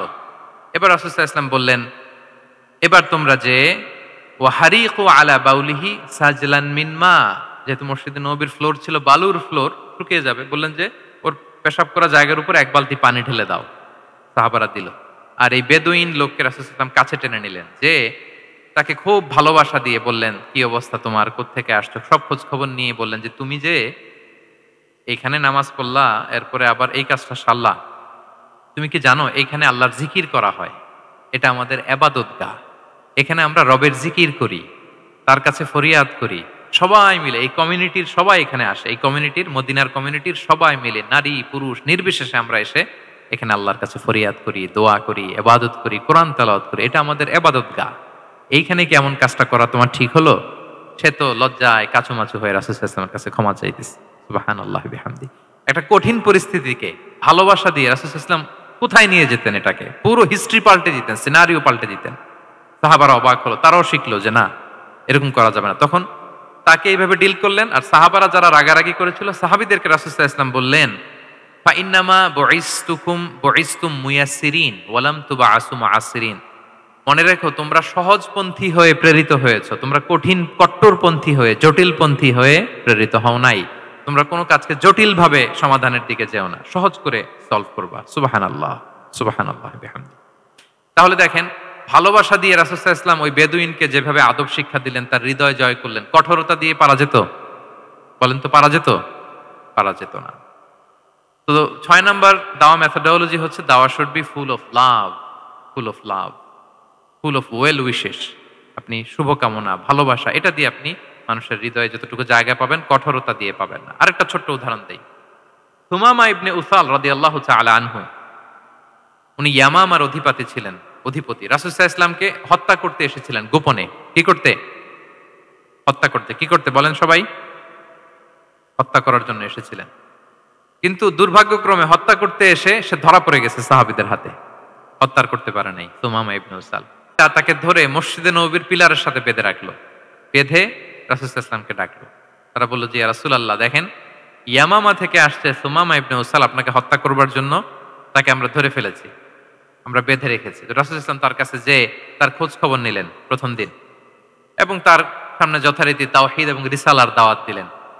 ফিরে আসলেন, ফিরে এসে সাহাবাদেরকে বললেন তোমাদের ঘরে ভালো রুটি আছে কার কাছে, রুটির কালেকশন, আটা পিষে রুটি বানাতে পারবে। একজন বলল আমি, বললো যে এটা সুমামাকে দিয়ে আস, তো দিয়ে আসলো। আরেকজন বললো ভালো তাজা খেজুর আছে কার কাছে, এক সাহাবী বললেন আমার কাছে। রাসূল সাল্লাল্লাহু আলাইহি ওয়াসাল্লাম বললেন যাও, এটা সুমামাকে দিয়ে আস, দিয়ে আসলেন।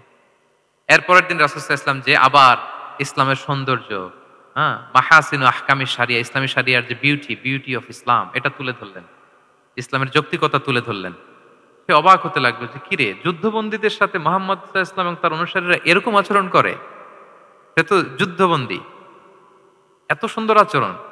তাকে আবার ইসলামের সুশীতল পানিগুলোর প্রতি আহ্বান করে রাসূল ইসলাম বাড়িতে এসে এবার নিজের যে উট আছে, উটকে যে পালে, সে রাখালকে বলল, তুমি উটের দুধ দহন করে তাকে কিছু দুধ দিয়ে আসো, যাও। সুবহানাল্লাহ। আসছিল রাসূল সাল্লাল্লাহু আলাইহি ওয়াসাল্লামকে কি করতে? হত্যা করতে। তো তাকে উটের গরম দুধ দিয়ে আসা হলো, সে পেট ভরে খেলো। তৃতীয় দিন এবার রাসূল সাল্লাল্লাহু আলাইহি ওয়াসাল্লাম যে ইসলামের যে ভবিষ্যৎ, ইসলাম মানলে যে জান্নাতে থাকা যাবে, এগুলো সব বললেন এবং তাকে আরো অনেক মেহমানদারি করলেন, আপ্যায়ন করলেন। 3 দিন যখন রাসূল সাল্লাল্লাহু আলাইহি ওয়াসাল্লাম ইসলামকে তার সামনে এভাবে প্রেজেন্ট করলেন, আপ্যায়ন করলেন, ভালো আচরণ দেখালেন, সে অবাক হয়ে গেল। আল্লাহ তাআলা তার হৃদয়টাকে নূর দিয়ে আলোকিত করে দিলেন। 3 দিন পর রাসূল সাল্লাল্লাহু আলাইহি ওয়াসাল্লাম সাহাবীদেরকে ডেকে বললেন, যাও, সুমামা ইবনে উসালের হাত পাগুলো যে রশি দিয়ে বেঁধে রেখেছো ছেড়ে দাও, রশিগুলো খুলে দাও। সাহাবারা বলেন কি ইয়া রাসূলুল্লাহ, সে তো খুনি, সে সুযোগ পেলেই তো অ্যাসাসিনেট করতো, তার রশি, হাতের রশি খুলে দিতে আপনাকে মেরে ফেলবে। আল্লাহ রাসূল সাল্লাল্লাহু আলাইহি ওয়াসাল্লাম বললেন, না, আমি যা জানি তোমরা সেটা জানো না, যেটা বলেছি তাই করো। মসজিদে নববীর পিলারের সাথে তাকে যে বেঁধে রেখেছো, রশি খুলে দাও, হাত পা খুলে দাও। আল্লাহর হাবিব সাল্লাল্লাহু আলাইহি ওয়াসাল্লামের নির্দেশ মোতাবেক সাহাবারা ওনার হাত খুলে দিলেন, পা খুলে দিলেন। সুমামা ইবনে উসাল কারোর সাথে কথা না বলে, তার বাড়ি তো ইয়ামামা, সেখানেও ফিরে গেলেন না, অন্য কোনো শহরেও গেলেন না। তিনি মদিনা থেকে অনতি দূরে একটা খেজুরের বাগান আছে, ওখানে কুয়া আছে, উনি যে ওই কুয়ার পানি দিয়ে গোসল করলেন। গোসল করে পবিত্র হয়ে মসজিদে নববীতে রাসূল সাল্লাল্লাহু আলাইহি ওয়াসাল্লামের কাছে ফিরে আসলেন, আর এসেই ঘোষণা দিলেন, আশহাদু আল্লা ইলাহা ইল্লাল্লাহ ওয়া আশহাদু আন্না মুহাম্মাদার রাসূলুল্লাহ। সুবহানাল্লাহ, সুবহানাল্লাহ। তিনি বললেন যে আমি সাক্ষ্য দিচ্ছি আল্লাহ ছাড়া কোনো ইলাহ নেই, আরো সাক্ষ্য দিচ্ছি যে মুহাম্মদ আপনি আল্লাহর প্রেরিত বান্দা এবং রাসূল। সুবহানাল্লাহ পড়বেন না সবাই?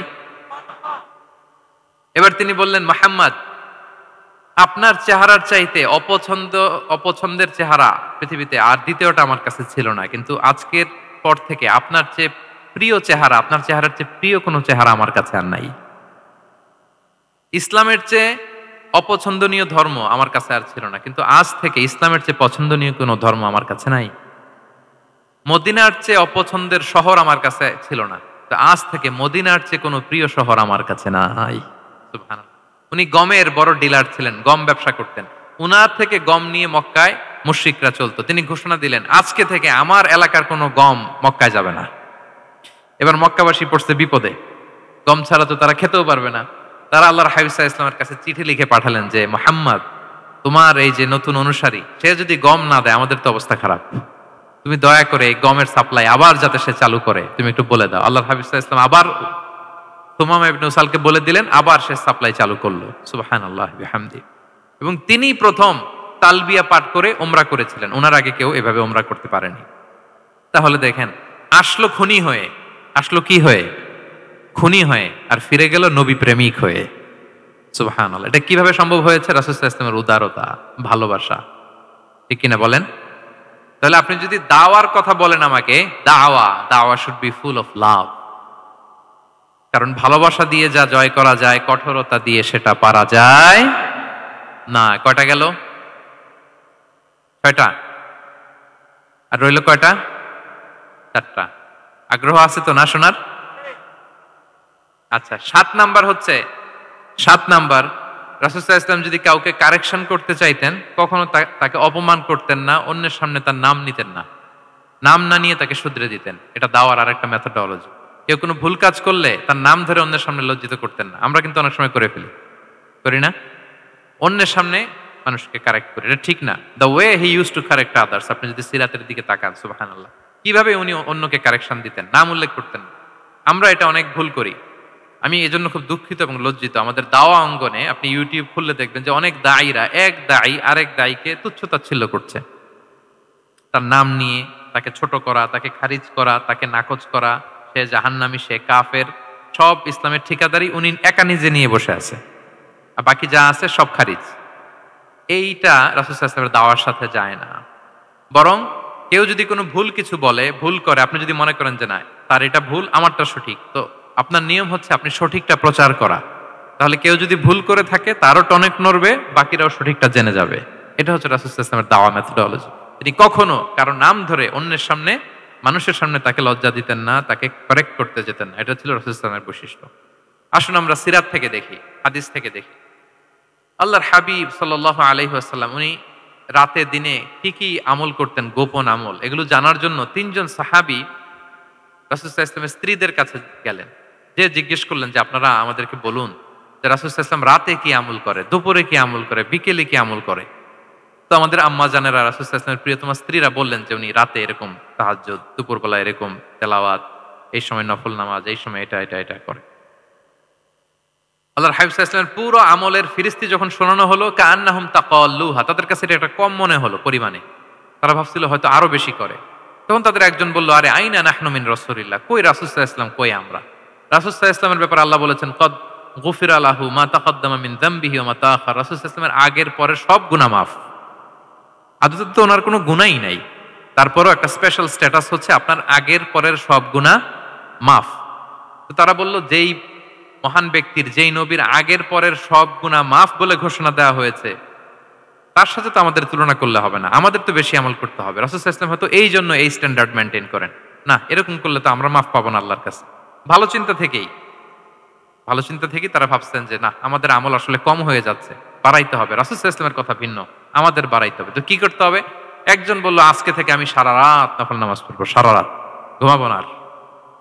নিয়ত করে ফেলছে, আমি সারা রাত নফল নামাজ, এশার পর থেকে যে নফল শুরু হবে ফজর পর্যন্ত, ঘুমটম নাই। আচ্ছা, গেল। আরেকজন বলল, আমি সারা বছর রোজা রাখবো, কালকে থেকে যে রোজা ধরবো আর ভাঙবো না, সারা বছর। আরেকজন বলল, আমার কয়েকজন স্ত্রী আছে, আমি আর স্ত্রীদের কাছে যাব না, আমি এখন থেকে সন্ন্যাসী, বৈরাগী জীবন যাপন করব, আমি আর কোনো নারীর কাছে যাচ্ছি না। তো এই ঘোষণা যখন তারা দিয়ে ফেলছে, এটা রাসূল সাল্লাল্লাহু আলাইহি ওয়াসাল্লামের কান পর্যন্ত যেয়ে পৌঁছলো। আল্লাহর হাবিব সাল্লাল্লাহু আলাইহি ওয়াসাল্লাম এটা শুনে ফেললেন। শুনে রাসূল সাল্লাল্লাহু আলাইহি ওয়াসাল্লাম এটা অপছন্দ করলেন, কারণ এটা তো রাইট ট্র্যাক না, ওনারা ভুল করতেছে। একটা ভরা মজলিসে রাসূল সাল্লাল্লাহু আলাইহি ওয়াসাল্লাম বললেন, আনতুমুল্লাযীনা কুলতুম কাযা ওয়া কাযা, শুনলাম তোমাদের মধ্যে কে কে নাকি এমন এমন বলছো। সুবহানাল্লাহ। তিনি বলতে পারে, এই আব্দুল্লাহ দাঁড়াও, এই আব্দুর রহমান স্ট্যান্ড আপ, এই দাঁড়াও, তুমি নাকি এটা বলছো, তুমি এটা বললে তো ওনারা লজ্জা পেতেন না? সবার সামনে লজ্জা পেতেন। উনি এটা না করে কাজ হাসিল হয়ে যাচ্ছে, বললেন আনতুমুল্লাযীনা কুলতুম কাযা ওয়া কাযা। অনেক বর্ণনা এরকম পাওয়া যায়, মা বালু আকওয়ামিন ইয়াফআলুনা কাযা ওয়া কাযা, মা বালু আকওয়ামিন ইয়াকুলুনা কাযা ওয়া কাযা। তাদের কি হলো, তারা এমন এমন বলে, তাদের হলোটা কি, তারা এমন এমন বলে। এইভাবে তিনি শুধরে দিতেন। তো বললেন, তোমাদের মধ্যে কেউ কেউ নাকি এটা বলে, এটা বলে। ওই তিনজনের তো টনক নড়ে গেছে, আর বাকিরা শুনতেছে। তখন রাসূল সাল্লাল্লাহু আলাইহি ওয়াসাল্লাম বললেন, না, এটা ঠিক নয়। আমি তোমাদের মধ্য থেকে সবচেয়ে বেশি মুত্তাকি, সবচেয়ে বেশি বুজুর্গ। ওয়াল্লাহি ইন্নী লা আখশাকুম লিল্লাহি ওয়া আতকাকুম লাহু, আমি তোমাদের মধ্য থেকে আল্লাহকে সবচেয়ে বেশি ভয় পাই। বলেন তো, রাসূল সাল্লাল্লাহু আলাইহি ওয়াসাল্লামের চেয়ে বেশি আল্লাহকে ভয় পাওয়া কারো পক্ষে সম্ভব? আল্লাহর হাবিব সাল্লাল্লাহু আলাইহি ওয়াসাল্লামের চেয়ে বেশি মুত্তাকি হওয়া কারো পক্ষে সম্ভব? আমার নবীর চাইতে শ্রেষ্ঠ হওয়া সম্ভব? তার যে স্ট্যান্ডার্ড ইবাদতের, এটারে ছাড়ায় যাওয়া সম্ভব? সম্ভব না। তো তিনি বললেন যে আমি রাত্রিবেলা ঘুমাই আসার পরে, আবার শেষ রাতে তাহাজ্জুদও পড়ি, ঘুমও আছে নামাজও আছে, ব্যালেন্স। আমি সোম বৃহস্পতিতে রোজা রাখি, সপ্তাহের বাকি দিনগুলোতে খাই। আবার আমার অনেক 9 জন স্ত্রী তো এট এ টাইমে ছিল, আমি স্ত্রীদের সাথে মেলামেশাও করি। তা আমি এগুলো সব ঠিক রেখে আল্লাহর সবচেয়ে প্রিয় মুত্তাকি হইতে সমস্যা হইল না। তোমাদের এত সমস্যা কোথায়? তোমাদের সমস্যা কোথায়? আমার চেয়ে শ্রেষ্ঠ যদি কেউ কিছু করতে চাও, এটা হবে না, আমি হচ্ছি স্ট্যান্ডার্ড। সুবহানাল্লাহ। দেখেন, এইভাবে যখন বললেন, ঠিক করে দিলেন যে তোমরা কে কে জানি এরকম নিয়ত করছো, এটা ভুল করেছো, বরং শুদ্ধ হবে এটা। ওই তিনজনের টনক নড়ে গেছে, তারা শুধরে নিয়েছেন, আর বাকিরা সঠিক মেসেজটা, সঠিক নির্দেশনাটা জেনে গেল। তাহলে ওনাদেরকে কারেকশন করা হয়ে গেছে না অলরেডি? বলেন তো, ওনারা যে ভুল করছে কারেকশন হয়েছে কিনা? কিন্তু তাদেরকে অপমান করা হয়েছে। এই ভুলটা আমরা অনেক সময় করি। অন্যের সামনে কখনো নিজের ছেলেকে, নিজের স্ত্রীকে, বন্ধুকে বা যাকে, হঠাৎ হাসির রোল পড়লো কেন এখানে? কিছু কমন পড়ে গেছে নাকি কথা নিজের জীবনের সাথে? অন্যের সামনে এইভাবে আমরা যেন কারেক্ট না করি। কাউকে সংশোধন করতে চাইলে আল্লাহর হাবিব সাল্লাল্লাহু আলাইহি সাল্লামের দেখানো পথেই যেন আমরা সংশোধন করি। এটা হচ্ছে এই হাদিসের 1 নাম্বার শিক্ষা। আরেকটা শিক্ষা হচ্ছে ব্যালেন্স লাইফস্টাইল, ব্যালেন্স অ্যাপ্রোচ। আমরা জানলাম, অনেকে মনে করে, আমার পরিচিত কয়েকজন লোক আছে, আমি বলছি, তারা থামাইছে কিনা জানি না, আমার কাছে এসে শোনাইতেছে, হুজুর আমি সারা বছর রোজা রাখি। আমি বলছি, আপনারা বলছে কে সারা বছর রোজা রাখতে? সারা বছর তো রোজা রাখা নিষেধ, এটাকে সমে বিসাল বলে, এটা নিষেধ। বরং সবচেয়ে বেশি যদি কেউ রাখতে চায়, রাসূল সাল্লাল্লাহু আলাইহি ওয়াসাল্লাম বলছে, তাহলে সাওমুল্লাহি দাউদ, সিয়ামু দাউদ, দাউদ আলাইহিস সালামের রোজা, এর চেয়ে বেশি না। একদিন রাখবা, আরেকদিন ভাঙবা, একদিন রাখবা, আজকে রোজা রাখলে কালকে খাবেন, কালকে রাখবেন, এরপরের দিন রাখবেন, এরপরের দিন ভাঙবেন। এর চেয়ে বেশি রাখা যায় না। লাগাতার রোজা রাখা নিষেধ। লাগাতার 6 মাস 5 মাস সারা বছর অনেকে রোজা রাখে, এটা না জানার কারণে। তাহলে এই যে ইসলামের যে ব্যালেন্স লাইফস্টাইল, এটা আমরা জানলাম। কাউকে কিভাবে শুধরে দিতে হবে, কারেক্ট করতে হবে, কারেকশনের ওয়ে, এটা আমরা জানলাম। আরেকটা হচ্ছে ইসলাম যে the combination of material and spiritual life, এইটার একটা তথ্য আমরা জানলাম যে আপনার এই দুনিয়াও লাগবে, আপনার আখিরাতও লাগবে। আপনি সব ছেড়ে দিয়ে শুধু আল্লাহর রাস্তায় চলে গেলে ওইটা ইসলাম শিখায় নাই। ইসলাম যে আমাদেরকে ফরিয়াদ শিখায়, প্রার্থনা শিখায়, রব্বানা আতিনা ফিদ দুনিয়া হাসানা ওয়া ফিল আখিরাতি হাসানা ওয়া কিনা আযাবান নার। হে আল্লাহ, আপনি দুনিয়াতেও হাসানা দেন, আখিরাতেও হাসানা দেন। আগে চাইছি কোনটা, আখিরাত না দুনিয়া? সবাই বলেন তো। রব্বানা আতিনা ফিল আখিরাতি হাসানা ওয়া ফিদ দুনিয়া হাসানা, এরকম নাকি রব্বানা ফিদ দুনিয়া হাসানা? দেখেন, দুনিয়াটা আগে, দুনিয়াটা আগে। তো ব্যালেন্স, এই ভারসাম্য রাখাটা আমি আলোচনা শুরুই তো করেছি, ওয়াসাতিয়া মানে ভারসাম্যপূর্ণ। ইসলামের নেচারটা হচ্ছে ব্যালেন্সড অ্যাপ্রোচ। এটা আমরা এই হাদিস থেকে শিখতে পারি। আমাদের অনেকেরই এটাতে ঘাটতি আছে, অনেক জ্ঞানী, অনেক স্কলার, অনেক তার কিছু, কিন্তু তার মধ্যে ভারসাম্য এবং পরিমিতি বোধ নাই। পরিমিতি বোধ, ভারসাম্য, ব্যালেন্স লাইফস্টাইল, এটা অনেকে অ্যাডপ্ট করতে পারে না। এটা বছরের পর বছর সাধনা করতে হয়, অ্যাডপ্ট করে নিতে হয় নিজের সাথে। তাহলে 7 নাম্বার হচ্ছে কাউকে শুধরে দিতে চাইলে আপনি কিভাবে শুধরে দিবেন, এটা আমরা জানলাম। তাকে সবার সামনে লজ্জা দিয়ে শুধরে দেওয়া যাবে? তাহলে কৌশলে তাকে শুধরে দিতে হবে। পারা যাবে তো ইনশাআল্লাহ? কয়টা গেল? 8 নাম্বার। 8 নাম্বার হচ্ছে, এটা দায়ীদের জন্য অনেক বড় রিমাইন্ডার। সেটা হচ্ছে আমরা যে দাওয়া দেই, এটা খেয়াল রাখতে হবে। আমি যা বলি ওটা সবার আগে অ্যাপ্লাই করতে হবে নিজের মধ্যে। আমরা অনেক সময় এটা করে ফেলি যে ভালো একটা হাদিস শুনলে, কোরআনের আয়াত শুনলে, একটা কিছু শুনলে মনে করি যে এগুলো এই সবার জন্য, মানে এটা বাদ, এখান থেকে শুরু, লাইনটা এখান থেকে শুরু, এইখান থেকে যারা আছে এই সবাই এগুলো পালন করবে, আমি এটার বাইরে। দেখবেন যার সাথেই কথা বলেন তার কোনো সমস্যা, তার দোষ, তার কিভাবে সেলফ ডেভেলপমেন্ট, আত্মোন্নয়ন, আত্মশুদ্ধি, শুদ্ধাচার, এগুলো নিয়ে কথা নাই। খালি বলি যে কি সমস্যা রে ভাই সমাজে, জানেন শেষ হয়ে গেল দেশটা। তারপর রাজনীতিতে সমস্যা, সমাজে সমস্যা, হুজুরদের মধ্যে সমস্যা, ওদের মধ্যে সমস্যা, শুধু সমস্যা, মানে উনি সব জায়গায় সমস্যা দেখতে পায়। কিন্তু বেসিকলি আপনি যখন সমস্যা নিয়ে কথা বলবেন, সবার আগে খেয়াল করতে হবে যে ওই সমস্যায় আমি আক্রান্ত কিনা। আমরা কেন যেন অন্যকে কাঠগড়ায় দাঁড় করাতে বেশি পছন্দ করি, কিন্তু নিয়ম হচ্ছে নিজেকে বারবার কাঠগড়ায় দাঁড় করানো, যে আমি ঠিক করতেছি কিনা, আসলে আমার মধ্যে শুদ্ধাচার আছে কিনা, আমার লেনদেন ঠিক আছে কিনা, আমি আমার মধ্যে সততা আছে কিনা, do I live a decent life, আমি যা বলি আমি তা করি কিনা। এটা অনেক সময় আমরা ভুলে যাই। আমরা যা বলি সেটার জন্য আগে আমরা নিজে আমল করতে পারি। আল্লাহ তৌফিক দান করুক। আল্লাহ তাআলা বলছেন, ইয়া আইয়ুহাল্লাযীনা আমানু লিমা তাকুলুনা মা লা তাফআলুন। কেন তুমি সেটা বলো যেটা তুমি করো না? কেন সেটা বলো? তো আমরা যদি দাওয়া কাজ করতে চাই, আমি যে দাওয়াটা দিব বা নাসিহাত দিব বা বার্তাটা রাখবো, সবার আগে যেন এটা নিজের দিকে, ওই তীর যেন নিজের দিকে থাকে, যে না এটা আগে তোমার জন্য, আগে তুমি পালন করো, পাশাপাশি এটা সবার জন্য, এটা যেন আমরা করি। আল্লাহর হাবিব সাল্লাল্লাহু আলাইহি ইসলামের জীবনে যদি আমরা দেখি তাহলে দেখবো উনি যা বলতেন ওইটা নিজে আগে বেশি করতেন। আল্লাহু আকবার। উনি ইবাদতের কথা বলতেন, আল্লাহর সামনে নিজেকে সঁপে দেওয়ার কথা বলতেন। আর নিজেকে কিভাবে সঁপে দিতেন দেখেন, তিনি যখন দোয়া করতেন নিজেকে ছোট করতে করতে তিনি আল্লাহরে বলতেন, আল্লাহুম্মা ইন্নী আবদুক ওয়া ইবনু আবদিক ওয়া ইবনু আমাতিক নাসিয়াতি বিয়াদিক। হে আল্লাহ, আমি আপনার দাস। আল্লাহ, আমি দাসের ঘরের দাস, দাসীর ঘরের দাস। মানে আমার পিতা আব্দুল্লাহ আপনার দাস, আমার মা আমিনা আপনার দাসী, তো আমরা সবাই আপনার গোলামের ঘরের গোলাম। এর চেয়ে তুচ্ছ, ছোট, নগণ্য করে কি আর আল্লাহর সামনে নিজেকে পেশ করা যায় বলেন? এরপর তিনি বলতেন, নাসিয়াতি বিয়াদিক। আল্লাহ, আমার মাথার চুলের ঝুঁটি আপনার হাতের মুঠোয়। মাথার চুলের ঝুঁটি হাতের মুঠোয় মানে কি? আপনি ডানে টান দিলে আমি ডানে যেতে বাধ্য, আপনি বাঁয়ে টান দিলে মানে আমার আর কিছু নেই, আল্লাহ সব সঁপে দিলাম আপনার কাছে। কিভাবে নিজেকে তিনি সঁপে দিতেন? তাহাজ্জুদের সালাতে যখন রাতে দাঁড়াতেন, আম্মা জান আয়েশা রাদিয়াল্লাহু তাআলা আনহা বলেন, দাঁড়িয়ে থাকতে থাকতে পা দুইটা ফুলে যেত এরকম, হাত্তা তাতাফাত্তারা কদামা। খুব কষ্ট হতো আল্লাহ রাসূল সাল্লাল্লাহু আলাইহি ওয়াসাল্লামের। আম্মা জান আয়েশা বলতেন, ইয়া রাসূলুল্লাহ ক্বাদ গুফিরা লাকা মা তাকাদ্দামা মিন যামবিকা ওয়া মা তাআখার। আল্লাহ তো বলেছেন আপনার সব গুনাহ মাফ, গুনাই তো নাই, তাও ঘোষণা সব গুনাহ মাফ। এত কষ্ট নিজের দেহের উপর নিজে কেন দেন? আল্লাহর হাবিব সাল্লাল্লাহু আলাইহি ওয়াসাল্লাম বলতেন, আফালা উহিব্বু আন আকুনা আবদান শাকুরা। হে আয়েশা, এটা ঠিক আল্লাহ আমাকে মর্যাদা দিয়েছেন, কিন্তু আমি কি শুকরগুজার বান্দা হতে চাইবো না? আল্লাহর নেয়ামতে যে আমি ভেসে বেড়াই, আল্লাহর নেয়ামতে যে আমি বেঁচে আছি, আল্লাহর অনুগ্রহের কারণে যে আমার এত সম্মান, সে আল্লাহর প্রতি আমি কি নিজেকে পেশ করব না? আফালা উহিব্বু আন আকুনা আবদান আমি কি শুকরগুজার হব না? আমার রোলটা তো আমাকে প্লে করতে হবে, আমাকে তো উজাড় করে আমার রবের সামনে আমাকে উপস্থাপন করতে হবে। দেখেন, শুধু বলতেন না, করে দেখাতেন। রাতের সালাতে যখন কিয়ামুল লাইল করতেন, কাঁদতে কাঁদতে দাড়ি ভিজে যেত, কাঁদতে কাঁদতে হাত্তা বাল্লাল আরদা হাত্তা বাল্লা লিহিয়াতাহু হাত্তা বাল্লা হাজারাহু, কাঁদতে কাঁদতে জুব্বা ভিজে যেত। সিজদায় পরে যখন থাকতেন, কাঁদতে কাঁদতে জমিন ভিজিয়ে ফেলতেন আল্লাহর হাবিব সাল্লাল্লাহু আলাইহি ওয়াসাল্লাম। এভাবে নিজেকে আল্লাহ তাআলার সামনে পেশ করতেন। তো আমরা যারা দাওয়া অঙ্গনে কাজ করি, এটা খুব পিচ্ছিল পথ, এটা খুবই পিচ্ছিল। আমাদের খেয়াল রাখতে হবে যে আমি যা বলি এটা আমি করি কিনা। এটা দায়ীদের জন্য চ্যালেঞ্জিং।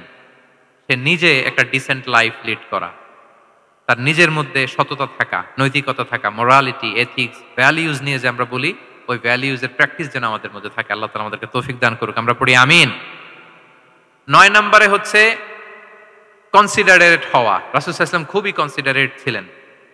এটা খুব গুরুত্বপূর্ণ, খেয়াল করে শুনুন। কনসিডারেট মানে খুব উচ্চ বিবেকবোধ সম্পন্ন ব্যক্তিত্ব, খুব বিবেকবোধ সম্পন্ন। আমাদের অনেকের মধ্যে এটা, আমাদের অনেকের সেন্স কাজ করে না। আল্লাহর হাবিব সাল্লাল্লাহু আলাইহি ওয়াসাল্লাম he was a man of 6 senses. 6টা সেন্স ওনার কাজ করতো। সুবহানাল্লাহ, সুবহানাল্লাহ। কথা বলতেছেন, ওদিকে কি হচ্ছে, ওদিকে সব একসাথে এট এ গ্ল্যান্সে তিনি মেনটেন করতেন। সুবহানাল্লাহ বিহামদিহি। তো এই উচ্চ বিবেকবোধ সম্পন্ন হইতে হবে দায়ীদের। রাসূল সাল্লাল্লাহু আলাইহি ওয়াসাল্লাম একবার নামাজ পড়াচ্ছেন, পিছনে বাচ্চার কান্নার আওয়াজ, নামাজ ছোট করে দিয়েছেন, একেবারে ছোট, শর্ট শর্ট করে সিজদা, রুকু, মানে যতটুকু না হলেই না, অতটুকু করে নামাজ শেষ। জিজ্ঞেস করা হলো কেন? বললেন যে আমি দেখলাম একটা ছোট বাচ্চা কাঁদছে, এই বাচ্চার মায়ের বোধহয় খুব কষ্ট হয়ে যাচ্ছে পেছনে, বাচ্চাটাকে সামলাতে মহিলাদের প্রেয়ার হলে মাটার বোধহয় খুব কষ্ট হচ্ছে, এজন্য আমি নামাজটা একটু শর্ট করে দিয়েছি। সুবহানাল্লাহ। আমরা নামাজে দাঁড়ালে দিন দুনিয়ার হুঁশ নাই, কি হচ্ছে না হচ্ছে না, আপনার সব খেয়াল রাখতে হবে। কি হচ্ছে, you are a leader, you are a দাঈ, আপনাকে এটা খেয়াল রাখতে হবে। রাসূল সাল্লাল্লাহু আলাইহি ওয়াসাল্লাম এরকম উচ্চ বিবেকবোধ সম্পন্ন লোক ছিলেন। মুআয ইবনে জাবালকে এক জায়গার মদিনার পাশেই ইমাম করে পাঠালেন, ইমাম। তো ওই এলাকার মুসল্লিরা ছিলেন শ্রমজীবী। কি জীবী? শ্রমজীবী। ওনারা উট দিয়ে পানি নিয়ে খেজুর গাছে পানি সেচ দিত, তারা খুব কষ্ট করে সারাদিন। তো উনি মাগরিবের নামাজে একদিন নামাজ শুরু করলেন, আল্লাহু আকবার বলে সূরা ফাতিহার পরে উনি সূরা বাকারা শুরু করলেন। কোন সূরা? কোরআনের সবচাইতে ছোট সূরা নাকি? হ্যাঁ, আয়াত কত? সবচাইতে বড় সূরা। তো উনি হয়তো একটা খুব মানে চিল মুডে আছেন, একটা খুব ভালো মুডে আছেন, ইবাদতের একটা মুডে আছেন। উনার আবেগ থেকে উনি হয়তো সূরা বাকারা শুরু করে দিয়েছেন, তেলাওয়াত করে করে মজা পাচ্ছেন, করতেছেন। কিন্তু পিছনে মুসল্লিরা হচ্ছে শ্রমজীবী, সারাদিন খেতে খামারে খেজুর বাগানে কাজ করে ওনারা নামাজ পড়তেছেন। একদল তো নামাজ ছেড়ে দিছে, ছেড়ে দিয়ে নিজেরা নামাজ পড়ে আল্লাহর হাবিব সাল্লাল্লাহু আলাইহি ওয়াসাল্লামের কাছে যে বিচার দিলেন যে, ইয়া রাসূলুল্লাহ, দেখেন এমন একজনকে ইমাম হিসেবে পাঠালেন, উনি মাগরিবের নামাজ শুরু করছে সূরা বাকারা দিয়ে। আমরা হচ্ছে শ্রমজীবী মানুষ, আমরা কি পারি এত সময় দাঁড়িয়ে থাকতে? রাসূল সাল্লাল্লাহু আলাইহি ওয়াসাল্লাম খুব রেগে গেলেন, খুব। মুআয ইবনে জাবাল রাদিয়াল্লাহু তাআলা ওনাকে ডেকে পাঠালেন। ডেকে কি শব্দ ইউজ করতে জানেন? উনি বললেন, আফাত্তানুন আনতা ইয়া মুআয। ফাত্তান মানে ফিতনাবাজ। হে মুআয, তুমি কি সমাজে ফিতনা ছড়াচ্ছ? তোমাকে পাঠালাম সেখানকার ইউনিটি ধরে রাখতে, ইমাম হয়ে নামাজ পড়াবা, তালিম দিবা। আফাত্তান আনতা ইয়া মুআয, তুমি ফিতনা ছড়াচ্ছ? তুমি কেন সাব্বিহ ইসমা রাব্বিকাল আলা তোমার মুখস্থ নাই? ওয়াশ-শামসি ওয়া দুহাহা মুখস্থ নাই? হাদিসে দুইটা সূরার কথা, যে এই সাইজের সূরাগুলো পারো না, তুমি এগুলো দিয়ে নামাজ পড়াবা যাতে ওদের কষ্ট না হয়। ওরা তো শ্রমজীবী সাহাবী, ওদের দিকে তো তোমার খেয়াল রাখতে হবে, কনসিডারেট হতে হবে। সুবহানাল্লাহ বিহামদিহি। দেখেন, রাসূল সাল্লাল্লাহু আলাইহি ওয়াসাল্লাম ইমামকে এনে শাসন করলেন, বুঝিয়ে বললেন যে না, তোমাকে ছোট ছোট সূরায় নামাজ পড়াতে হবে যাতে করে কষ্ট না হয়। এবং রাসূল সাল্লাল্লাহু আলাইহি ওয়াসাল্লাম কাউকে কোনো দায়িত্ব দিয়ে কাজে পাঠালে ওনার বিখ্যাত একটা বাণী তিনি বলে দিতেন।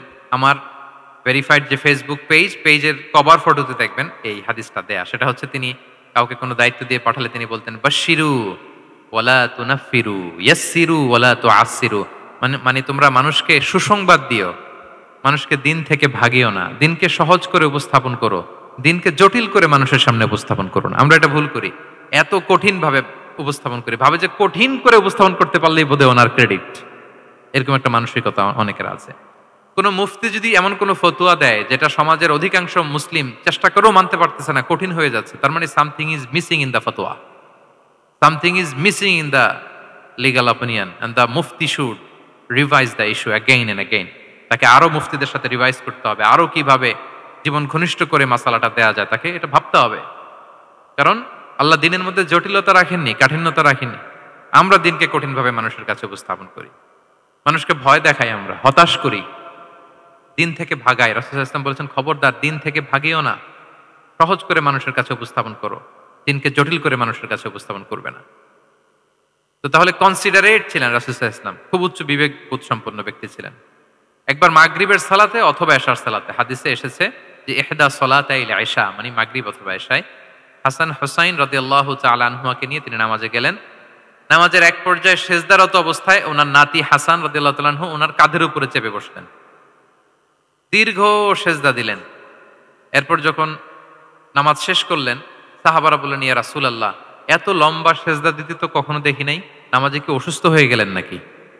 অথবা নামাজ চলা অবস্থায় কি কোরআনের আয়াত নাজিল হলো নাকি? রাসূল সাল্লাল্লাহু আলাইহি ওয়াসাল্লাম বললেন, কুল্লু যালিকা লাম ইয়াকুন, একটাও না, বরং ওয়ালাকিন নাবনি ইরতাহালানি, আমার নাতি আমার কাঁধে উঠছিল। ফাকারিহতু আন উআজ্জিলাহু হাত্তা ইয়াকদিয়া হাজাতা, আমি সেজদায় উঠতে গেলেই তো ও যে খেলতেছে এটা ডিস্টার্ব হয়ে যাবে, তো ওর যতক্ষণ না ওর খেলা শেষ না হয় আমি একটু ওয়েট করতেছিলাম। তার খেলাধুলা শেষে তার সময় যখন হয়েছে নেমে গেছে, আমি তখন সেজদা থেকে মাথা উঠিয়েছি। কি কনসিডারেট ছিলেন দেখেন, কি উচ্চ বিবেক বোধ সম্পন্ন, অন্যের যাতে কষ্ট না হয়, অন্যের যে কোনো কনসার্ন, এগুলো সব তিনি খেয়াল রাখতেন। তো দাঈদের এরকম সিক্স সেন্সের অধিকারী হওয়ার চেষ্টা করতে হবে। আল্লাহ তাআলা আমাদেরকে তৌফিক দান করুক। কয়টা গেল? 9টা। আর একটা সর্বশেষ, এটা খুব গুরুত্বপূর্ণ, আপনাদের সাথে খুবই রিলেভেন্ট, মনোযোগ দিয়ে শুনুন। সেটা হচ্ছে প্রপার টাইমিং ফর দাওয়া। দাওয়ার জন্য টাইমিংটা খুব গুরুত্বপূর্ণ। টাইমিং ইজ প্রপার টাইমে যদি দেন, ওটা ক্লিক করবে, ওটা স্পার্ক করবে। আর যদি সময় মতো না হয়, ওটা কাজ করবে না। প্রপার টাইমে প্রপার দাওয়াটা দিতে হয়, সঠিক সময়ের অপেক্ষা করা, যখন সেই সময়টা আসছে তখন দাওয়া দেওয়া। বুঝতে পেরেছেন না ব্যাপারটা? একটা ছোট্ট উদাহরণ দেই। এক ইহুদি কিশোর রাসূল সাল্লাল্লাহু আলাইহি ওয়াসাল্লামের খেদমত করতো। ইহুদি কিশোর, কোন ধর্মের কিশোর বলেন তো? ইহুদি কিশোর। প্রায় আসতো রাসূল সাল্লাল্লাহু আলাইহি ওয়াসাল্লামের কাছে, আসতো রাসূল সাল্লাল্লাহু আলাইহি ওয়াসাল্লামের সেবা করতো, কিন্তু তাকে কখনো রাসূল সাল্লাল্লাহু আলাইহি ওয়াসাল্লাম দিনের দাওয়াত দেন নাই। ছেলেটা ইহুদি, কিন্তু তার সামনে কখনো দিনের দাওয়াত তিনি দেন নাই। একদিন দেখে যে ওই ছেলে আসে না, লাগাতার এরকম কয়েকদিন যাবত ওই ছেলে আর আসে না। তখন রাসূল সাল্লাল্লাহু আলাইহি ওয়াসাল্লাম খোঁজ নিলেন যে কি হয়েছে। তখন রাসূল সাল্লাল্লাহু আলাইহি ওয়াসাল্লাম শুনতে পেলেন যে ছেলেটা অসুস্থ। ছেলেটা কি অসুস্থ? আল্লাহর হাবিব সাল্লাল্লাহু আলাইহি ওয়াসাল্লাম গেলেন, যে দেখলেন যে ইহুদি ছেলেটা বিছানায় পড়ে কাতরাচ্ছে, পাশে ছেলেটার বাবা। রাসূল সাল্লাল্লাহু আলাইহি ওয়াসাল্লাম তার মাথায় হাত বুলিয়ে দিলেন, তার খোঁজ খবর নিলেন। এবার রাসূল সাল্লাল্লাহু আলাইহি ওয়াসাল্লাম বললেন, আসলিম, মানে ইসলাম ধর্ম গ্রহণ করো। ফানাযারা ইলা ওয়াজহি আবি, ইহুদি ছেলেটা তার বাবার চেহারার দিকে তাকালো যে দেখি আব্বা কি বলে। বাবা যেহেতু দাঁড়ায় আছে, ফানাযারা ইলা ওয়াজহি আবি, বাবার চেহারার দিকে মুমূর্ষ ছেলেটা বাবার চেহারার দিকে তাকালো। তো বাবা বলল, আতি আবুল কাসিম, মানে আবুল কাসিম যা বলে তাই শোনো। রাসূল সাল্লাল্লাহু আলাইহি ওয়াসাল্লামের বড় ছেলের নাম ছিল কাসিম, ফলে ওনাকে আবুল কাসিম বলে মদিনাতে ডাকা হতো। আমাদেরও তো বড় ছেলে বা বড় মেয়ের নাম ধরে ডাকে না? ধরেন যে আপনার বড় ছেলের নাম আব্দুল্লাহ, তো আপনারা বলে আব্দুল্লাহর বাবা। রাসূল সাল্লাল্লাহু আলাইহি ওয়াসাল্লামকে মদিনায় বলা হতো কাসিমের বাবা। তো ছেলেটা যখন বাবার চেহারার দিকে তাকালো, বাবা বলল, আতি আবুল কাসিম, তুমি আবুল কাসিমের অনুসরণ করো, যা বলে তাই শোনো। ছেলেটা তখন পড়তে আরম্ভ করলো, আশহাদু আল্লা ইলাহা ইল্লাল্লাহ ওয়া আশহাদু আন্না মুহাম্মাদুর রাসূলুল্লাহ, মানে মুসলিম হয়ে গেল। রাসূল সাল্লাল্লাহু আলাইহি ওয়াসাল্লাম ইহুদিদের ঘর থেকে বের হয়ে আসলেন আর বললেন, আলহামদুলিল্লাহিল্লাযী আনকাযাহু মিনান নার, বুখারীর বর্ণনা। প্রশংসা সে আল্লাহর, যে আল্লাহ এই ছেলেটিকে জাহান্নাম থেকে মুক্তি দিয়ে জান্নাতি বানিয়ে নিল। দেখেন, রাসূল সাল্লাল্লাহু আলাইহি ওয়াসাল্লাম একটা প্রপার টাইমিং এর অপেক্ষা করতেছিলেন। এতদিন রাসূল সাল্লাল্লাহু আলাইহি ওয়াসাল্লামের ঘরে যে ইহুদি কিশোর খেদমত করে, কাজ করে দিয়ে আসে, একদিনও দাওয়াত দেয় না। রাসূল সাল্লাল্লাহু আলাইহি ওয়াসাল্লাম একটা ভালো সময় খুঁজতেছিলেন। শুরুতেই যদি দাওয়াত দেয়, ওই ছেলে আশাই বন্ধ করবে, ভাববে খাইছে, আমার তো ধর্মান্তরিত করতে চায়। ঠিক কিনা বলেন? যে আমার একটা ফেইথ আছে, সে তো আমার ফেইথ কেড়ে নিতে চায়, বা তার বাবাও ভয় পাবে। রাসূল সাল্লাল্লাহু আলাইহি ওয়াসাল্লাম যখন অনেকদিন তার সাথে মিশলেন, রাসূল সাল্লাল্লাহু আলাইহি ওয়াসাল্লামের ব্যক্তিত্ব, রাসূল সাল্লাল্লাহু আলাইহি ওয়াসাল্লামের কথা বার্তা, আচরণ, মানসিকতা সব দেখে যখন এই ইহুদি ছেলে, তার বাবা ইমপ্রেসড, এবং ছেলেটা শুয়ে আছে বিছানায় মুমূর্ষ, এই প্রপার একটা টাইমিং এর অপেক্ষায় রাসূল সাল্লাল্লাহু আলাইহি ওয়াসাল্লাম ছিলেন। যখনই সেই সময়টা এসেছে, রাসূল সাল্লাল্লাহু আলাইহি ওয়াসাল্লাম দাওয়াত দিলেন, মুহূর্তের মধ্যে ক্লিক। আল্লাহু আকবার। এই প্রপার টাইমিং এর অপেক্ষা আমাদেরকে করতে হবে। এই সুযোগটা কিন্তু আপনাদের আছে। আমি শুরুতেই বলেছি যে ডক্টর যারা, তাদের কাছে মানুষ কখন আসে? সুদিনকালে না দুর্দিনকালে? বলেন, তার বিপদ এর চেয়ে বড় বিপদ নাই। ক্যান্সার নিয়ে আসছে, ডায়াবেটিক্স নিয়ে আসছে, অসুস্থ, অসহায়, মানে ভাবখানা এমন, আপনি ছাড়া তার আর কোনো গতি নাই। ঠিক কিনা বলেন? এই প্রপার টাইমে যখন আপনি মনে করবেন যে now it's high time to give দাওয়া, জাস্ট ডু ইট। যখন মনে করবেন যে না এখন একটা সুন্দর সময়, এখন বললে এটা কাজে দিবে, ওই সময়টাকে আপনি কাজে লাগান। তাহলে দাওয়া মেথোডোলজি সর্বশেষ পয়েন্ট হচ্ছে প্রপার টাইমিং ফর দাওয়া। যখন দাওয়া দিলে কাজে লাগবে ঠিক তখন দিতে হবে। কি পারা যাবে তো ইনশাআল্লাহ? আল্লাহ তাআলা আমাদের সবাইকে তৌফিক দান করুক। তাহলে প্রিয় ভাইয়েরা, আমি একটু রিভাইজ করি আপনাদের সাথে কি কি নিয়ে কথা বললাম। প্রথমে আমরা বলেছি যে আমাদের মধ্যমপন্থী হইতে হবে, বাড়াবাড়িও করা যাবে না, ছাড়াছাড়িও করা যাবে না। আমরা কোথায় থাকবো? মাঝামাঝি, মাঝামাঝি। এরপরে আমরা বললাম ওরাল দাওয়ার চেয়ে প্র্যাকটিক্যাল দাওয়া, লিভিং দায়ী হইতে পারলে ওইটার ইফেক্ট অনেক বেশি। এরপর আমরা আল্লাহর হাবিব সাল্লাল্লাহু আলাইহি ওয়াসাল্লামের সিরা এবং সুন্নাহ থেকে 10টা মেথোডোলজি, দাওয়া মেথোডোলজি আলোচনা করেছি। তার প্রথমটা ছিল ভেরি সফট এন্ড মাইল্ড, দাওয়া ল্যাঙ্গুয়েজটা সফট এন্ড মাইল্ড হতে হবে। 2 নাম্বার, কোশ্চেন থ্রো করতে হবে অ্যাটেনশন ড্র করার জন্য। 3 নম্বরে visual explanation to make the দাওয়া মোর ইফেক্টিভ এন্ড প্রোডাক্টিভ। তারপরে 4 নাম্বার, গ্রাজুয়ালিটি, ধীরে ধীরে ধাপে ধাপে, একবারে সব চাপিয়ে দেওয়া যাবে না। 5 নম্বরে ইমোশনাল ইন্টেলিজেন্স ইউজ করতে হবে। 6 নম্বরে ফুল অফ লাভ, দাওয়া should be full of love. 7 নম্বরে কাউকে শুধরে দিতে চাইলে লজ্জা দিয়ে অন্যের সামনে শুধরে দিতে দেওয়া যাবে না, রাসূল সাল্লাল্লাহু আলাইহি ওয়াসাল্লাম যেভাবে শিখিয়েছেন ওইভাবে কারেক্ট করতে হবে। 8 নম্বরে দাওয়া should be applied in yourself, আগে নিজের মধ্যে। 9 নম্বরে কনসিডারেট হইতে হবে, উচ্চ বিবেকবোধ সম্পন্ন। আচ্ছা, 10 নম্বরে প্রপার টাইমিং, ঝোপ্প যে কোপ, বাংলা একটা কথা বলে না, কি বলে? ঝোপ্প যে, তার মানে সময় মতো, সময়ের 1/4, অসময়ের সময় মতো। যখন আপনি মনে করবেন it's high time to give দাওয়া, ডু ইট, এটা করেন। এইভাবে আল্লাহ রাসূল সাল্লাল্লাহু আলাইহি সাল্লামের দাওয়া মেথোডোলজি ফলো করে যদি আমরা দাওয়া কাজ করি, দাওয়াটা প্রোডাক্টিভ হবে এবং খুব ইফেক্টিভ হবে। আশা করি আল্লাহর হাবিব সাল্লাল্লাহু আলাইহি ইসলামের এই যে দাওয়া মেথোডোলজি এবং এটা কিভাবে আমাদের সাথে রেলেভেন্ট হতে পারে, কিভাবে এটাকে আমরা ইফেক্টিভ করতে পারি আর প্রোডাক্টিভ করতে পারি, এ ব্যাপারে আপনারা একটা মোটামুটি ধারণা পেয়েছেন। কি বলেন? ধারণা পেয়েছেন তো? এগুলো অ্যাপ্লাই করবেন তো সময় মতো ইনশাআল্লাহ। আল্লাহ তাআলা আমাদের সবাইকে কথাগুলো বুঝা আর আমল করার তৌফিক দান করুক। আমি আবারও মেডিকেল দাওয়া সোসাইটিকে ধন্যবাদ জানাই।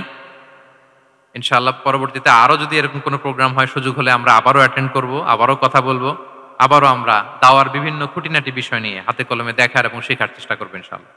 সম্মানিত সুধী, এখানে আমি শুনেছি আমাদের সত্যায়নের একটা স্টল এসেছে, যেখান থেকে আমার রিসেন্টলি এবছরের একটা বই এসেছে, এক নজরে কোরআন। কোরআনের 114 সূরার সার নির্যাস আমরা তুলে ধরার চেষ্টা করেছি। বইটা এখান থেকে কিনা যাবে না, ওনারা জাস্ট দেখানোর জন্য 10টা কপি এনেছে। আপনারা শুরুতে যেই যদি 10 জন কিনে ফেলেন তাইলে বাকিরা বঞ্চিত হবে। এজন্য আমি ওদেরকে বলে দিয়েছি বিক্রি করবা না, বিক্রি করা যাবে না, কারণ হাজার হাজার লক্ষ লক্ষ মানুষ প্রি অর্ডার করে রেখেছে, ওগুলো সাপ্লাই দিতেই পাবলিশারদের অবস্থা খারাপ। আমি চাইবো যে আপনারা বইটা একটু ধরে নেড়ে চেড়ে দেখে যাবেন যে আমরা কি করেছি আপনাদের জন্য। কোরআনের 114টা সূরার সারমর্ম, জিস্ট আমরা খুব সহজে নিয়ে আসার চেষ্টা করেছি। আশা করি পরবর্তীতে যদি কালেক্ট করেন আপনারা উপকৃত হবেন ইনশাআল্লাহ।